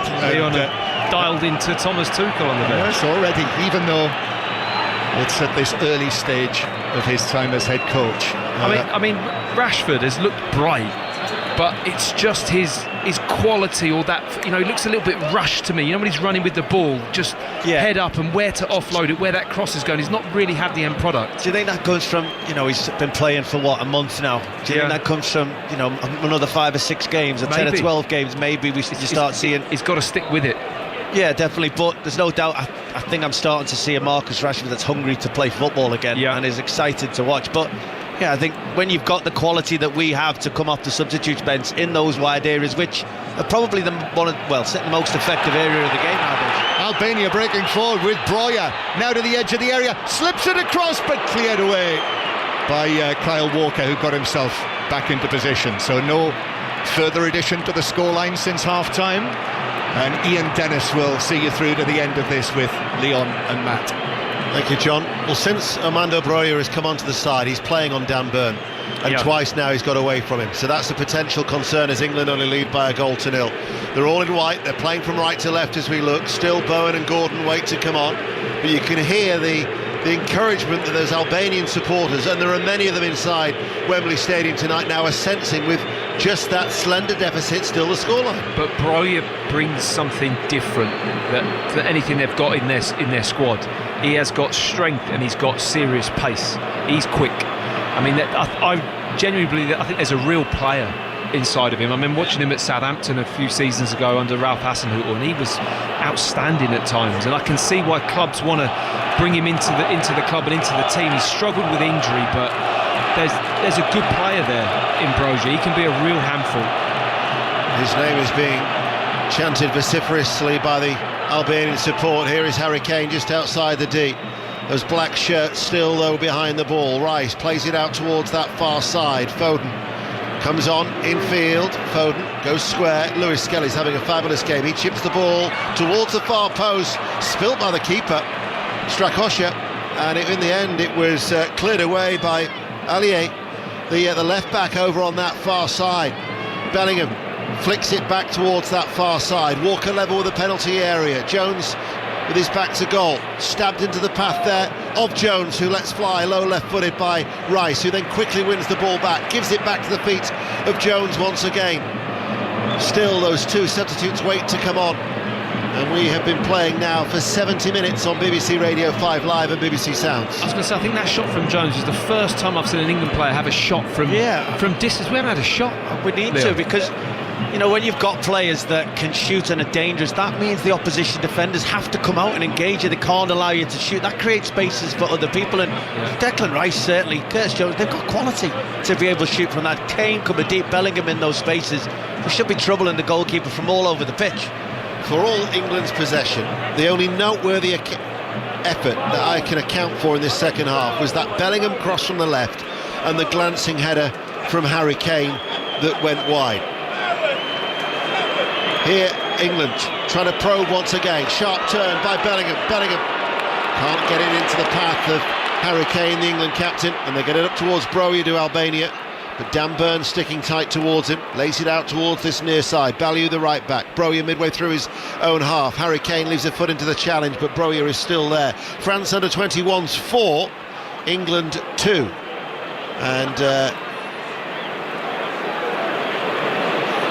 Akite has scored a hat-trick for France under 21s against Lee Carsley's side. There could be in here. Downward header by Broja. It was Asani who just darted in towards the penalty area, and it was Konsa who had to be alert. That was a brilliant challenge, recovery challenge in behind from Konsa. When it's the third time Broja has got the better of Dan Burn there, beat him in the air that time. Burn's been so dominant in this game, but the freshness of Broja coming on the pitch, his physicality, his ability to jump and run, is causing the centre-back a few problems. This hasn't been as convincing as maybe Thomas Tuchel would have liked, with how many minutes remaining? 18 minutes remaining. And the double substitution is now an impending triple substitution, because Morgan Rogers of Aston Villa, who's had such a fine season for Unai Emery's side, 12 goals in his 41 appearances, has joined Gordon and Bowen as they wait to enter the fray. Lewis Skelly out towards Rashford. Rashford, of course, on loan at Villa Park at the moment. Comes to a standstill, plays it through. Rice leaves it, little flick. Bellingham tries to place it. Block again by Jim Shitty, the Albanian captain. Clears it away, the Atalanta defender. He's done so well. He's been an excellent signing ever since he arrived in Bergamo from Zurich in 2016. As Konsa in the Albanian half. Short forward ball, chipped for the head of Harry Kane by Jones. It's looping, and eventually it's seen wide by Ayeti, and that caused a little bit of consternation.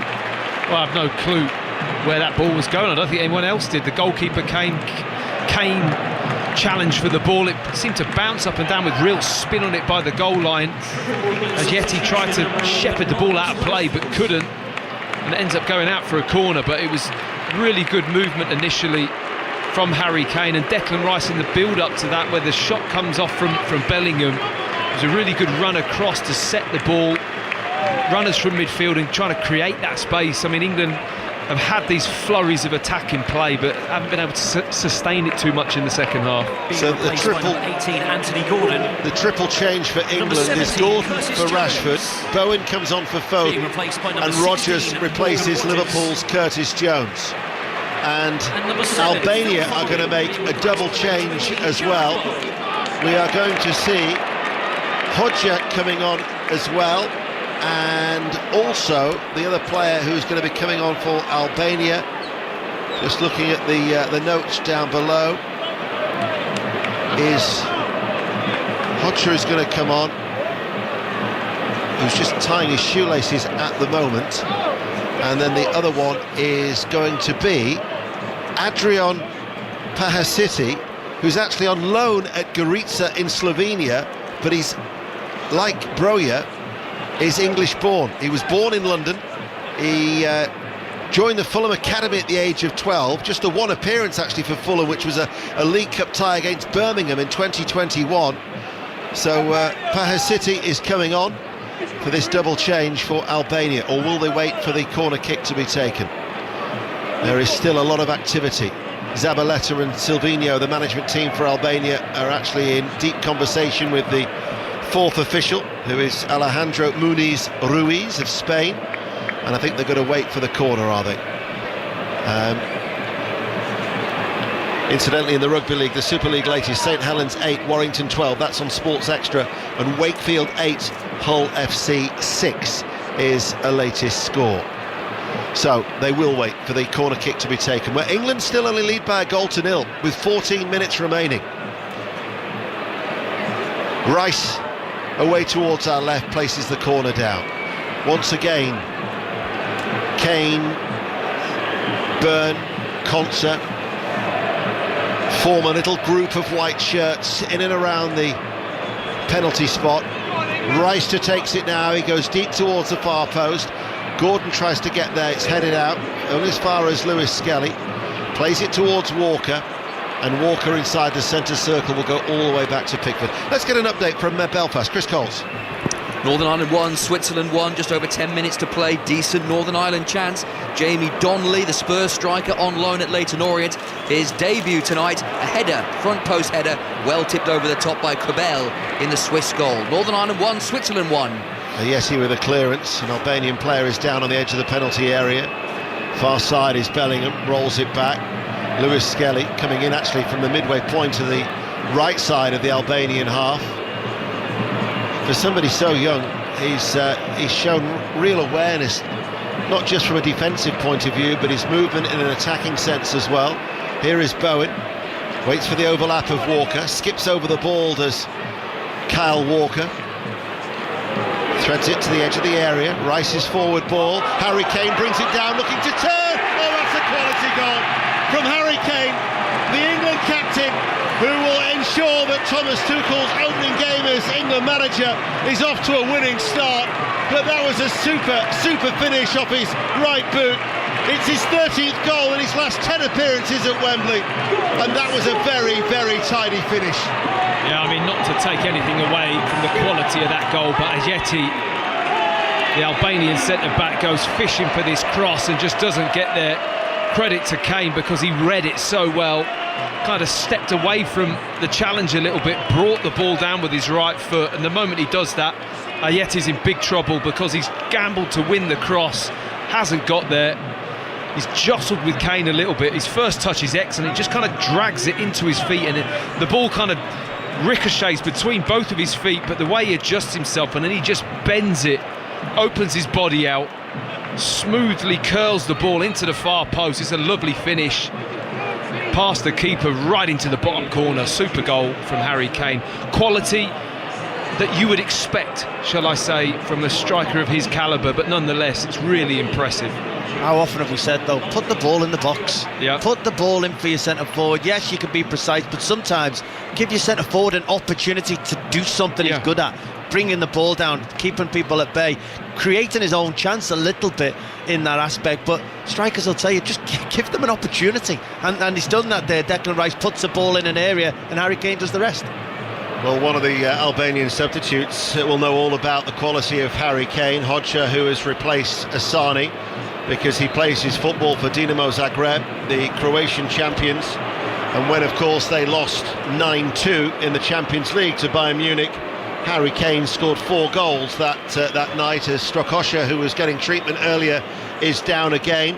And Paha City, on loan from Fulham at Goritza, has come on to replace Laci. As in that friendly, France under 21s 4, England 3. Liam Delap has got a goal back.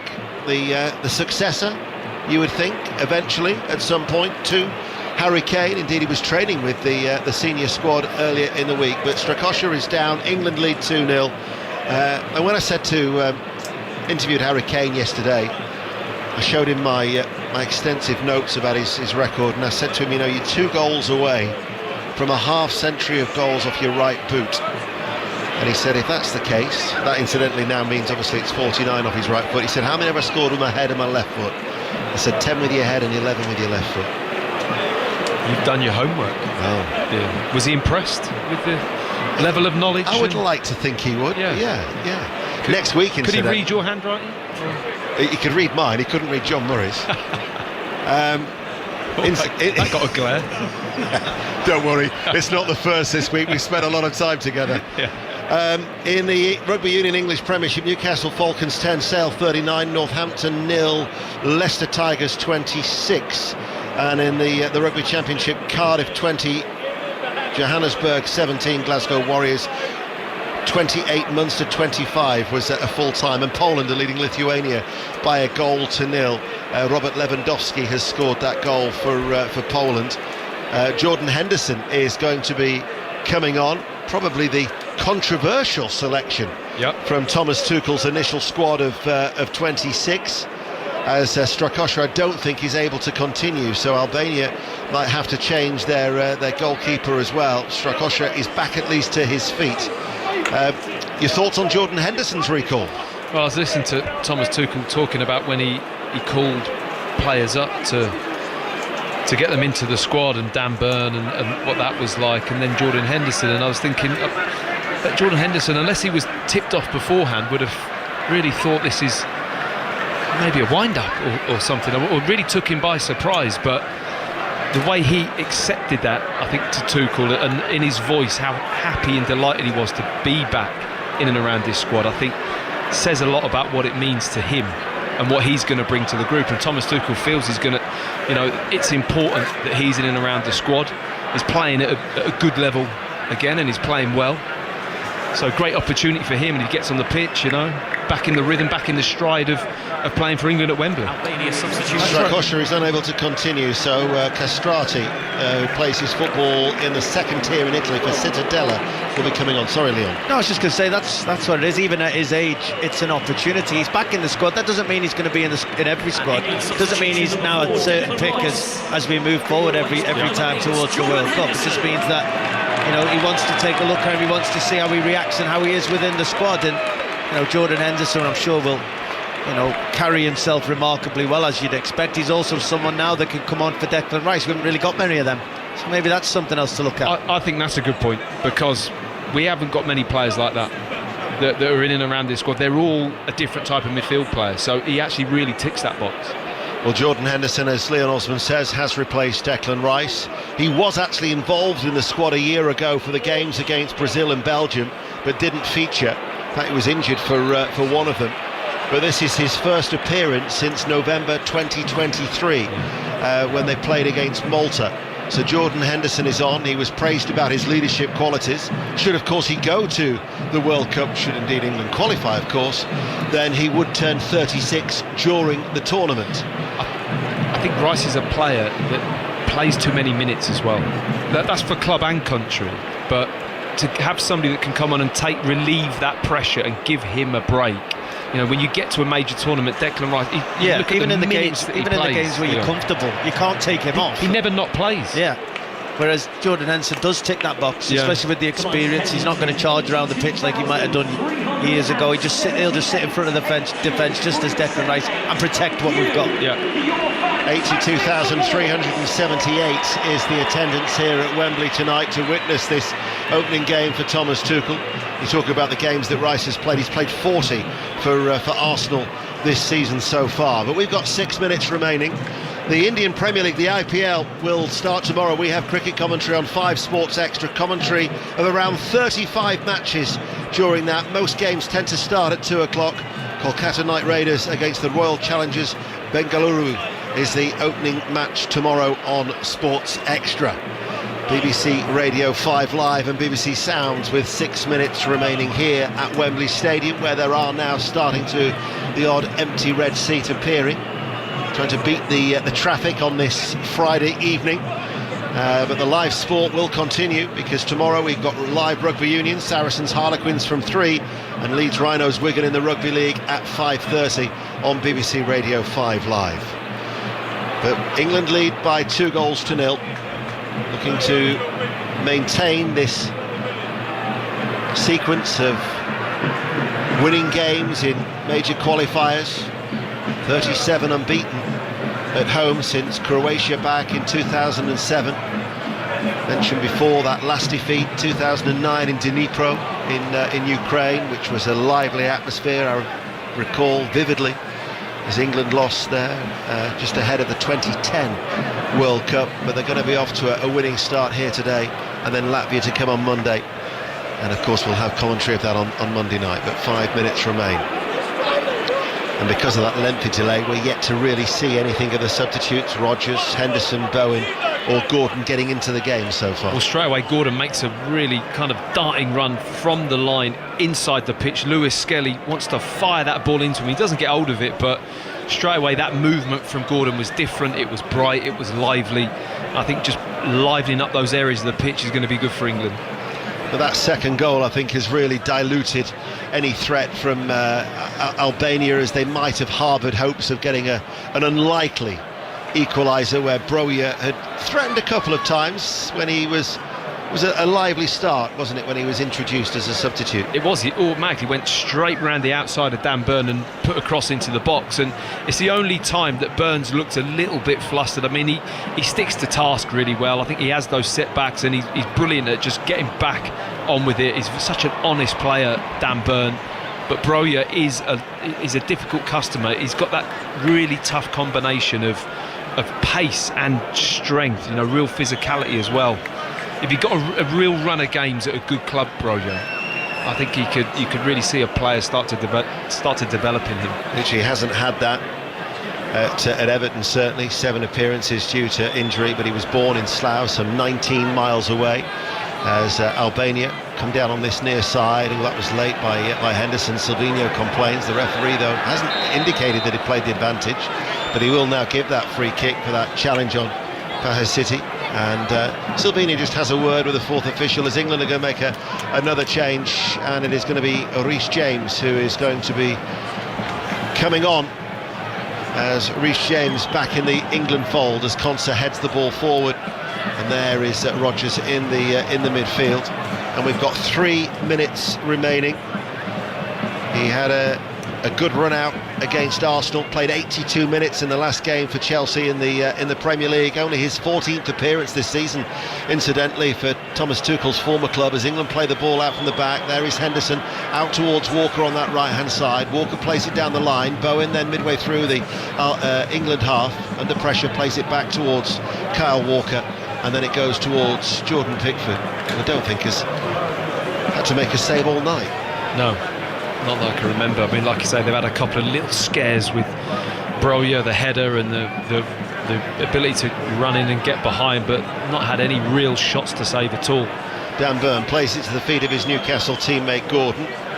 Gordon leaves it for Henderson, who is incidentally the first Ajax player to ever play for England, and by my calculations takes the tally of players who have played for continental sides for England to something like 24, as he says, desperately scrambling for the notes. Indeed, it is 24. So from Atletico Madrid to Werder Bremen, you can now add an Ajax player to that list of continental players who have featured for England down the years. 90 seconds remaining. You didn't have to work that hard to find those Harry Kane notes. No, the Harry Kane notes were a little easier to find. Nothing to do with my handwriting. He didn't have to work that hard to find those Harry Bows before either. Herr Chapman might be listening. His ears are prone to the rustle of a sweet packet. James still waits to come on. Here is Dan Burn, who incidentally is the 21st oldest ever England player. I won't mention Leon Osman when you made your debut at 31 years and 181 days against Sweden in 2012, but he is the oldest since Kevin Davis when he appeared for England against Montenegro. Before that, you have to go back to Leslie Compton in 1950. As you might have gathered, not a great deal is happening on the pitch in front of us with 60 seconds remaining. England keeping the ball but playing it in a very, very safe area, and seem content to get this game off to a 2-0 scoreline. Yeah, I think the work is done in terms of they've got the 2 goals. It hasn't been the most enthralling, entertaining game of football. I mean, I came here with limited expectations as to that kind of spectacle, but we've seen the interest of Thomas Tuchel's first England starting 11, what that looks like, what the balance is, how it's going to go, and it's been interesting to see. Well, Miles Lewis-Skelly is going to be coming off. Reece James will replace him for literally as the 90th minute ticks by now. But if I was to ask Matt Upson or Leon Osman for a man of the match, I would think that Lewis-Skelly would have to be really up there, because he has been mightily impressive. Yeah, absolutely. I mean, to score the opening goal on your debut, to have defended as well as he has, to be involved in a lot of England's best moments, driving through the midfield, he's just looked so comfortable. I think that's the best thing I could say about him. He certainly hasn't looked like this has been his debut. 5 minutes of added on time. His family here, they'll be proud as punch. There was a family embrace as they watched him leave the field, and then in fact he was hugged as well by Anthony Barry, part of that new setup, of course, for Thomas Tuchel. Nico Meyer, Justin Cochran and Hilario, the goalkeeping coach, also make up the support staff for Thomas Tuchel. But we're 5 minutes into to play additional time, and England lead 2-0. He's looked the same as when he pulls on an Arsenal jersey. I mean, there has been no difference in terms of body language, how relaxed he's been, his decisions that he's made. He uses his body really. He uses his body as a screen really well. When players are tight and you think they're going to nick the ball, he manages to roll and wriggle out of situations. He's a clever player, but for his ability to cope with this kind of situation and the rapid rise to where he is now, I mean, that's not easy to deal with, and he just seems to just take it in his stride. Gordon caught by Balliou, he's gone down. There's going to be a stoppage in play. Full time in Belfast, Chris Coles. Northern Ireland 1, Switzerland 1, a useful workout for Northern Ireland against a top 20 ranked side.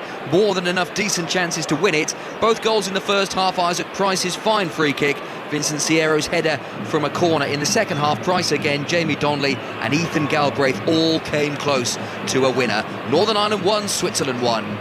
Chris Coles mentions that Switzerland ranked in the top 20. Albania have never won a competitive match against a nation ranked in the top 10 of FIFA's world rankings. England are currently 4th, Albania 65th as they trail 2-0.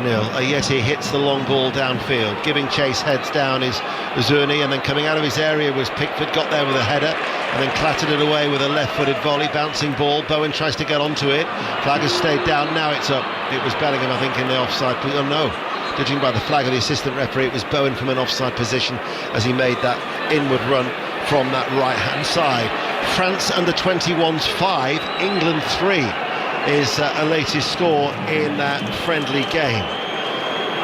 As we have, well, it's hard to tell, but probably about 2 minutes of added on time. We'll try and bring you as much live reaction from the tunnel with John Murray before we hand to Stephen Nolan here on 5 Live at 10 o'clock.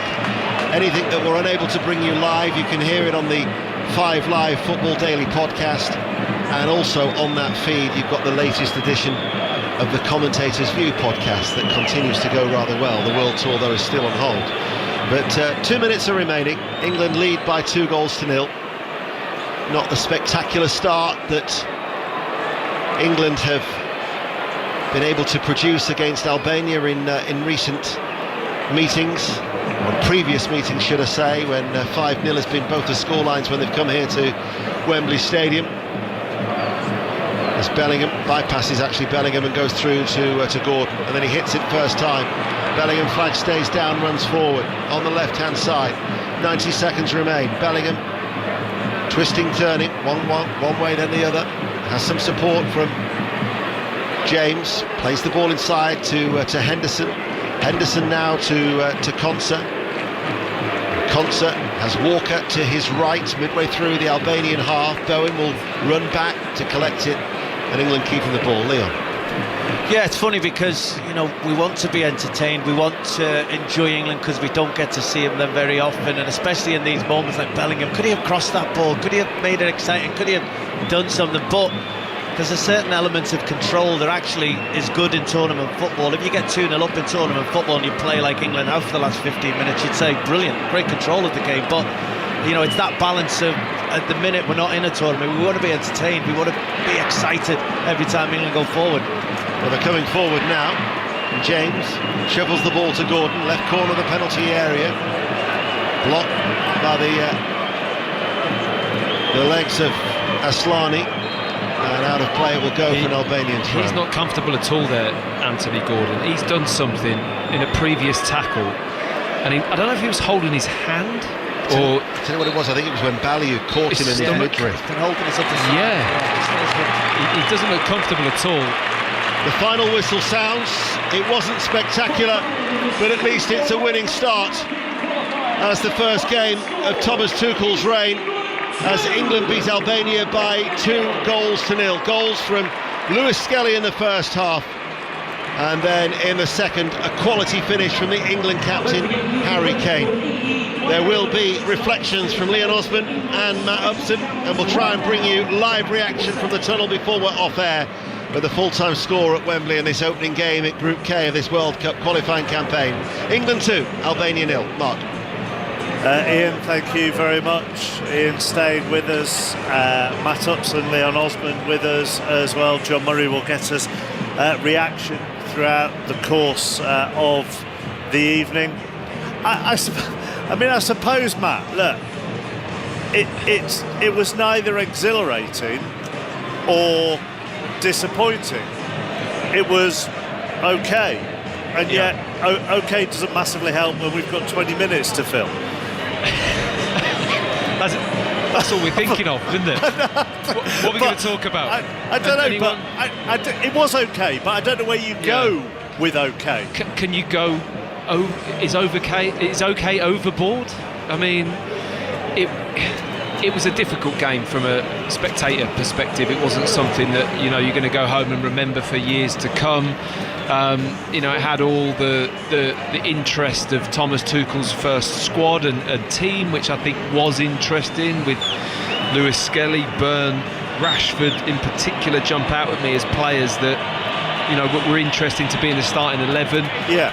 But once we got into the rhythm, it was very much that England game at Wembley against an inferior opposition where they're struggling to break them down, and it is a little bit flat. And I think Leon's made a good point at the end there, in the sense that in tournament football you are going to want to have moments where you just control the game, and we want to see more. I know we want to see that energy, we want to see those moments, but it didn't present that today. I'm sure Thomas Tuchel will come away with a good understanding, because he has to manage a game like this for the first time.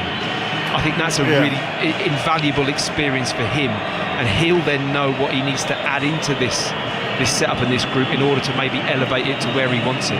Of course, the other thing, when you talk about the tournament football, Leon, is what you have in the main in tournament football is jeopardy.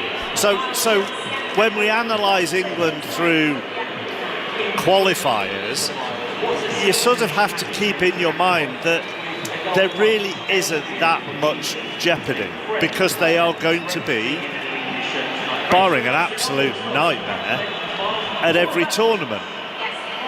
Yeah, I mean, and jeopardy therefore creates urgency, which creates often greater spectacles. Yeah, conceivably we could lose this game and still comfortably finish top of the group. It's that kind of feeling. But you have to go out there and they want to win every football match. So there has to be you're talking about jeopardy and a tempo and an urgency to win football matches.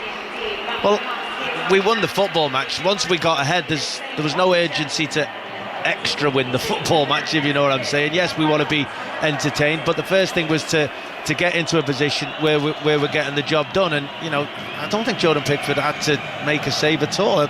Did he pick the ball up once or twice? I don't think he used his hands very often. He had one ropey moment with Dan Byrne where it bounced off a crossbar. That was off Dan Byrne, flicked up off the defender, and should have probably done a little bit more with it, but no real panic or worry about the situation. And we were very much in control. A few things that Thomas Tuchel will have seen he liked, a few things that he'll have seen that me and Matt were talking about, of when you're playing against these teams that come to defend, the moment they expose themselves, that's when you need to head. There'll be things that he'll take from this game, but he's had the squad for 3 days. I don't think you can expect all of these things to suddenly see a different England team. And Leon, Thomas Tuchel's done things. That's kind of why I'm trying to put it in context, because there may be articles, comment pieces, podcasts, whatever, who are like, well, that wasn't very exciting, but I'm trying to give them the benefit of the doubt, really. But your question there was interesting, though, Chappers, in the sense that you gave a set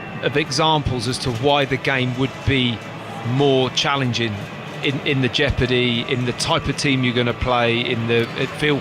England have to create that, don't they, at home? Yeah. You've got to drive it yourself, which the game won't do it for you. So it's up to the players to drive it, and I think that is tiresome, and it's not, the best when you step on a football pitch as a player, and you know that you've got this really top game coming up, and once that starts, this game's just gonna flow. You don't have to think about how hard you've got to work to force something. You're just reacting, and you're living in the moment, and things are happening. They're magical football matches and moments.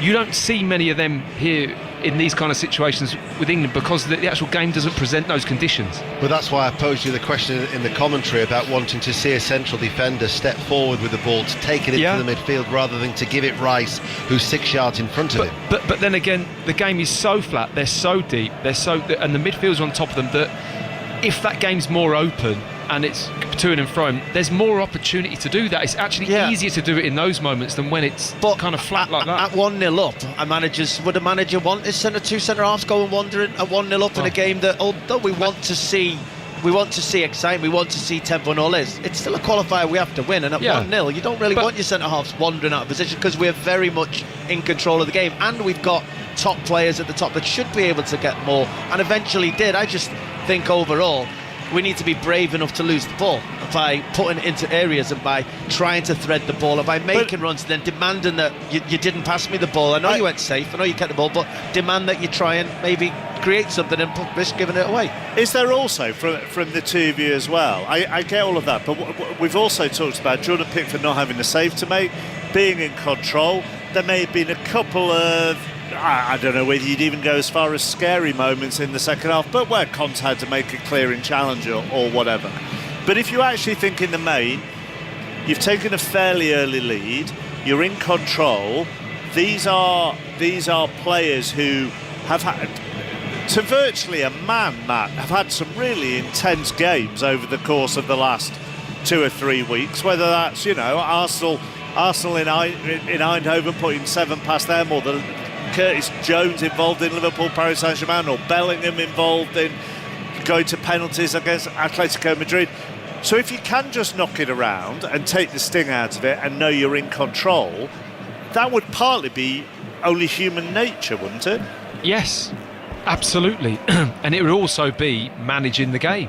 Yeah. For the conditions, for what's coming up. You've got another game on Monday. You're absolutely right. The schedule has been incredibly hectic for a lot of these players. They're playing at high octane, physically draining matches at the top level, and you've got a situation with a team that doesn't want to come out. They're providing no threat. You're in the lead. Right, let's just shut this up and get on, move on to the next one. We've won the game, finished. Yeah, I totally get it. I mean, we're all wanting to see how Thomas Tuchel's counter-attacking plan's going to happen, what he wants from the wide players, how does he want Kane to play, and there's so many questions and things how we want to see them play, but ultimately they've got to play, manage the actual game itself. And I think England did that well tonight, because they got the job done with ease. Just looking at the stats, 74% possession, 12 efforts on goal, 6 on target. They had 3 shots not on target. We were very much in control of the game from start to finish. It's just, do we demand too much at times? We demand to be entertained. We demand that we win these games 5-0 and there be chances left, right and centre because it's what we expect, because we know that we're the best team. Those games don't happen every single week. You look at Liverpool, say, top of the Premier League at the moment. I know it's Premier League rather than international football, but Liverpool don't win every game 5-0 and entertain every single game. Do you know what? That was going to be my next point, Leon, which is this is the equivalent of a Saturday 3 o'clock sometimes of Liverpool at home or Manchester City at home in the past against a team who are 14th and 15th, and it hasn't been picked for television. You could probably guess in advance what's going to happen, and it's just parked and you move on to whatever the tea time game is. But because it's England, everything has to be this deep dive, doesn't it? Yeah, I mean, it's nonetheless an important game that team has to do the job, isn't it, Chappers? What we've just been saying is professional. It's get the job done, do it well, do it to the best of your ability, and if you need to at some point manage the game and coast through, or know that you've got it and you're just seeing the time out for 20 minutes, nothing wrong with that. You know, the players will feel that and manage that, and I'm sure the manager will be fully aware of that as well. So let's just look at some of those individuals that you mentioned there that it's maybe more about them this evening. Miles Lewis-Skelly being an obvious one. Declan Rice has said to ITV this evening he's fearless, he does everything right off the pitch. I knew he was going to play like that because of how he carries himself. He's kept his feet on the ground, and this is only the start. And actually, out of everything, for a young lad, England debut at Wembley, bearing in mind his senior Arsenal debut was only back in September, he just takes everything in his stride. Yeah, I mean, he's done everything right tonight. I mean, he's probably yesterday dreaming to play. You know, we were talking about the team wasn't announced overnight. He's probably gone to bed hoping rather than being nervous about it. And I think that probably helped him going into this game. So then you start the game, and as Matt mentioned, he treated it like he was playing for Arsenal. It was just, he was dead relaxed. Couldn't have gone any better. You score, you keep a clean sheet. He wasn't tested defensively at all, and to secure this position moving forward, I think he'll have to show that he can, you know, stand up to it defensively in that position. But that was never going to be what was offered to him tonight. Tonight he had to be good on the ball, he had to be brave, he had to show that he could step in, make forward runs, time and right, be part of a good rotation of the team. And yeah, it couldn't have gone any better for him. I thought there were another couple of good performances as well. I thought Ezri Konsa looked a really good centre half today. I thought he was the pick of, you know, the other players out there. A player who's, I think, was that only his 10th cap. He's been fighting for that position. I think he put in a really good display on and off the ball this evening as well. Matt? Yeah, I've just looking at some of the Konsa stuff, and Konsa, it felt like he was just kind of gliding around the pitch, picking up the right areas, reading the game well. Whenever there was a situation, if somebody else got exposed, I thought he backed up really well, made a couple of really important interceptions, and just was very, very solid. So I think from that perspective, Konsa had a very solid night. Lewis-Skelly, well, it doesn't get much better, does it? It's the speed, and the opportunity has fallen to him. There's no doubt about it. The timing's been great. You know, the amount of injuries Arsenal had originally to get him in the team. England not flush with left backs in the England squad, and those doors have opened, but he's had to grab those opportunities, and he had, as Declan Rice has said, he has the personality and character in order to manage those situations at this stage in his career. That's quite rare, to be that relaxed and that capable, and you know, he looks to be a top player. So there's big pluses there in the back four, which, you know, going into the last tournament was a talking point where we, you know, everyone thought that that's England's place where they need to really improve. And I think that with these players coming in this kind of form, it's certainly looking as a stronger defence than what it was. That was only his sixth start sixth start for England, but his first two were actually at right back. So he's played very little game time as a central defender, Konsa. Yeah. And also, Ian, you know, from our time at the Euros and over the last couple of years, England at left back have struggled. Kieran Trippier had to play that role at the Euros. Now, once Lewis Hall is fit, you could, without getting too far ahead of ourselves, see a Lewis Hall, Miles Lewis-Skelly left back battle for the next few years, couldn't you? Yes, you could. I mean, Hall started that game last time out for Lee Carsley's final match against Ireland. But if you think back to other left backs in recent games, as you say, Trippier was there, a right back playing on the left side during the Euros. But since then, you've had Shaw, Colwill, Rico Lewis, Alexander-Arnold played there against Finland, and then Lewis Hall against Ireland. So that is a position that certainly is still up for grabs. And Lewis-Skelly, with an impressive debut, has certainly staked his claim. If you look elsewhere, so who else, when you mentioned the play, did you mention Jones?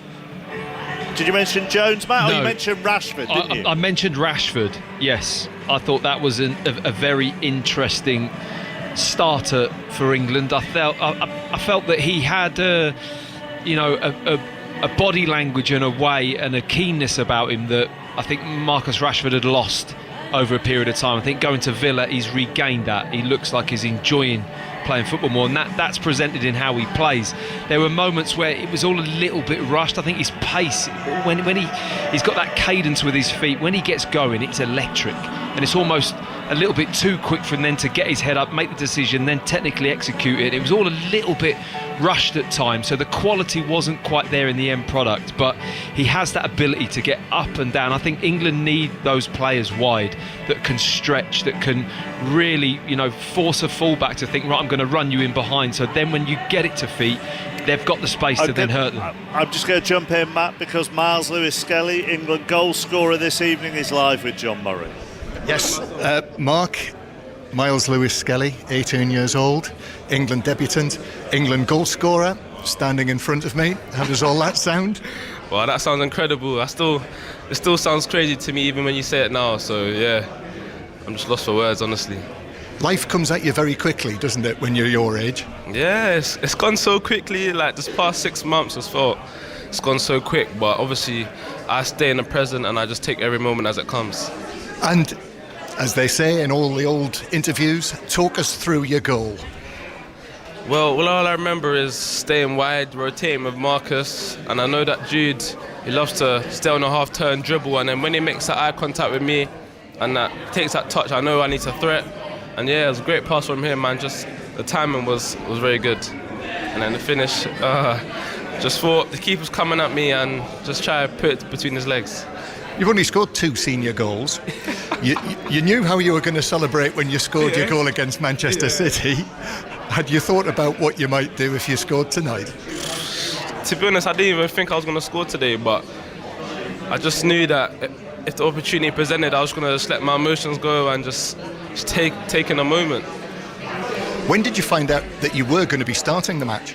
I found out in the morning in the meetings. And yeah, when I saw my name on the team sheet, my heart started to pound. So yeah, maybe you could say there was a bit of butterflies there, but yeah, I was so excited to start. Did you get the message to the family? I think how many of them were here tonight? Well, so many messages before the game telling me just good luck, and yeah, they're all here tonight. So this means the world to them, and I can't wait to share that moment with them. Yeah. And well, last question. You've just done something tonight you will never, ever, ever forget, haven't you? Honestly, it's incredible. This is the day I'll never forget, and yeah, I just wanna take in this moment as long as I can before on to the next game. You've got a great smile on your face, Miles. Well done tonight. Congratulations. There you go. Miles Lewis-Skelly. You can hear the smile, John. You can hear the smile. Oh, and John has ball interview as I think I've ever done. You what? Sorry, say again. Your mic was up. That was as uplifting a football interview as I think I've ever done. Brilliant, excellent. Jude Bellingham has said on him, really happy for him, amazing first game, a win he will never forget. We helped him out as much as we could to make sure he enjoyed it. And with Bellingham in mind, Leon, and Matt was talking about Marcus Rashford out wide, those questions are still going to be there for Thomas Tuchel. That balance of who will play 10, who we will have out wide, if he continues to play a similar formation. Because for the threat that Rashford caused, maybe Phil Foden didn't cause the same, and there are plenty of players who are missing at the moment. Yeah, but I do think that there's no move in Jude Bellingham. I think that he can play anywhere, he can play everywhere, but I think he shows... he's a player that can do it all from that number 10 position. He can go and be an extra striker. He can make runs from deep. He can come deep and get in possession of the ball. We've seen how he can play on the half turn, twist and turn and thread wonderful passes, which, you have to do all of that if you're going to be the focal point of the team. So tough on Foden, tough on Palmer, tough on others who might want to play that role. Because you probably will have Saka on the right, won't you, if everybody was fit? And yeah, I would. One other on the left.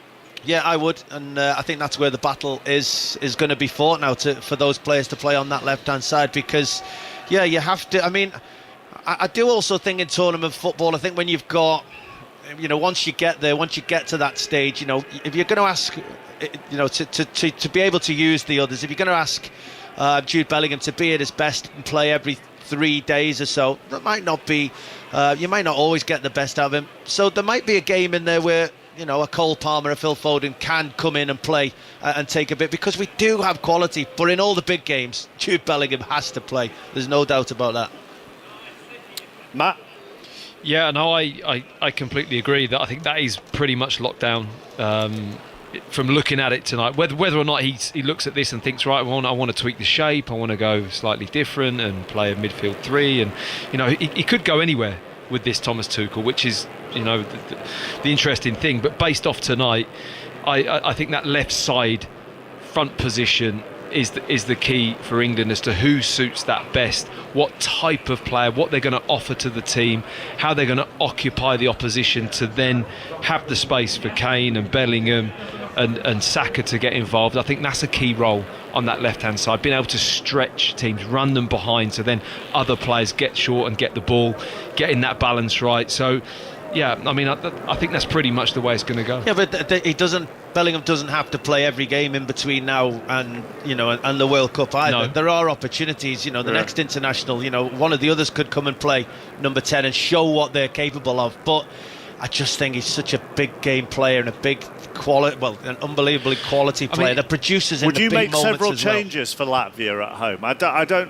Where do you think he'll be at? Right, I want to have a look at some others, or I just need. I tell you what, we may find out here because he's live with John. Yes, Thomas Tuchel, England's new head coach, standing in front of me. We're live on the BBC, Thomas. So I've just been speaking to Miles Lewis-Skelly at 18 years old, who tonight has done something that he's never done before. And you tonight, at 51 years old, have done something that you've never done before. A manager in international football. How was it? Very exciting, very new experience. Miles put some debuts with me on the pitch, that I'm not all alone. So it was my first match, and Dan Burns and Miles' match, of course, and he did fantastic. It's nothing but impressive. The character and the confidence with which he plays football is amazing. And overall, okay?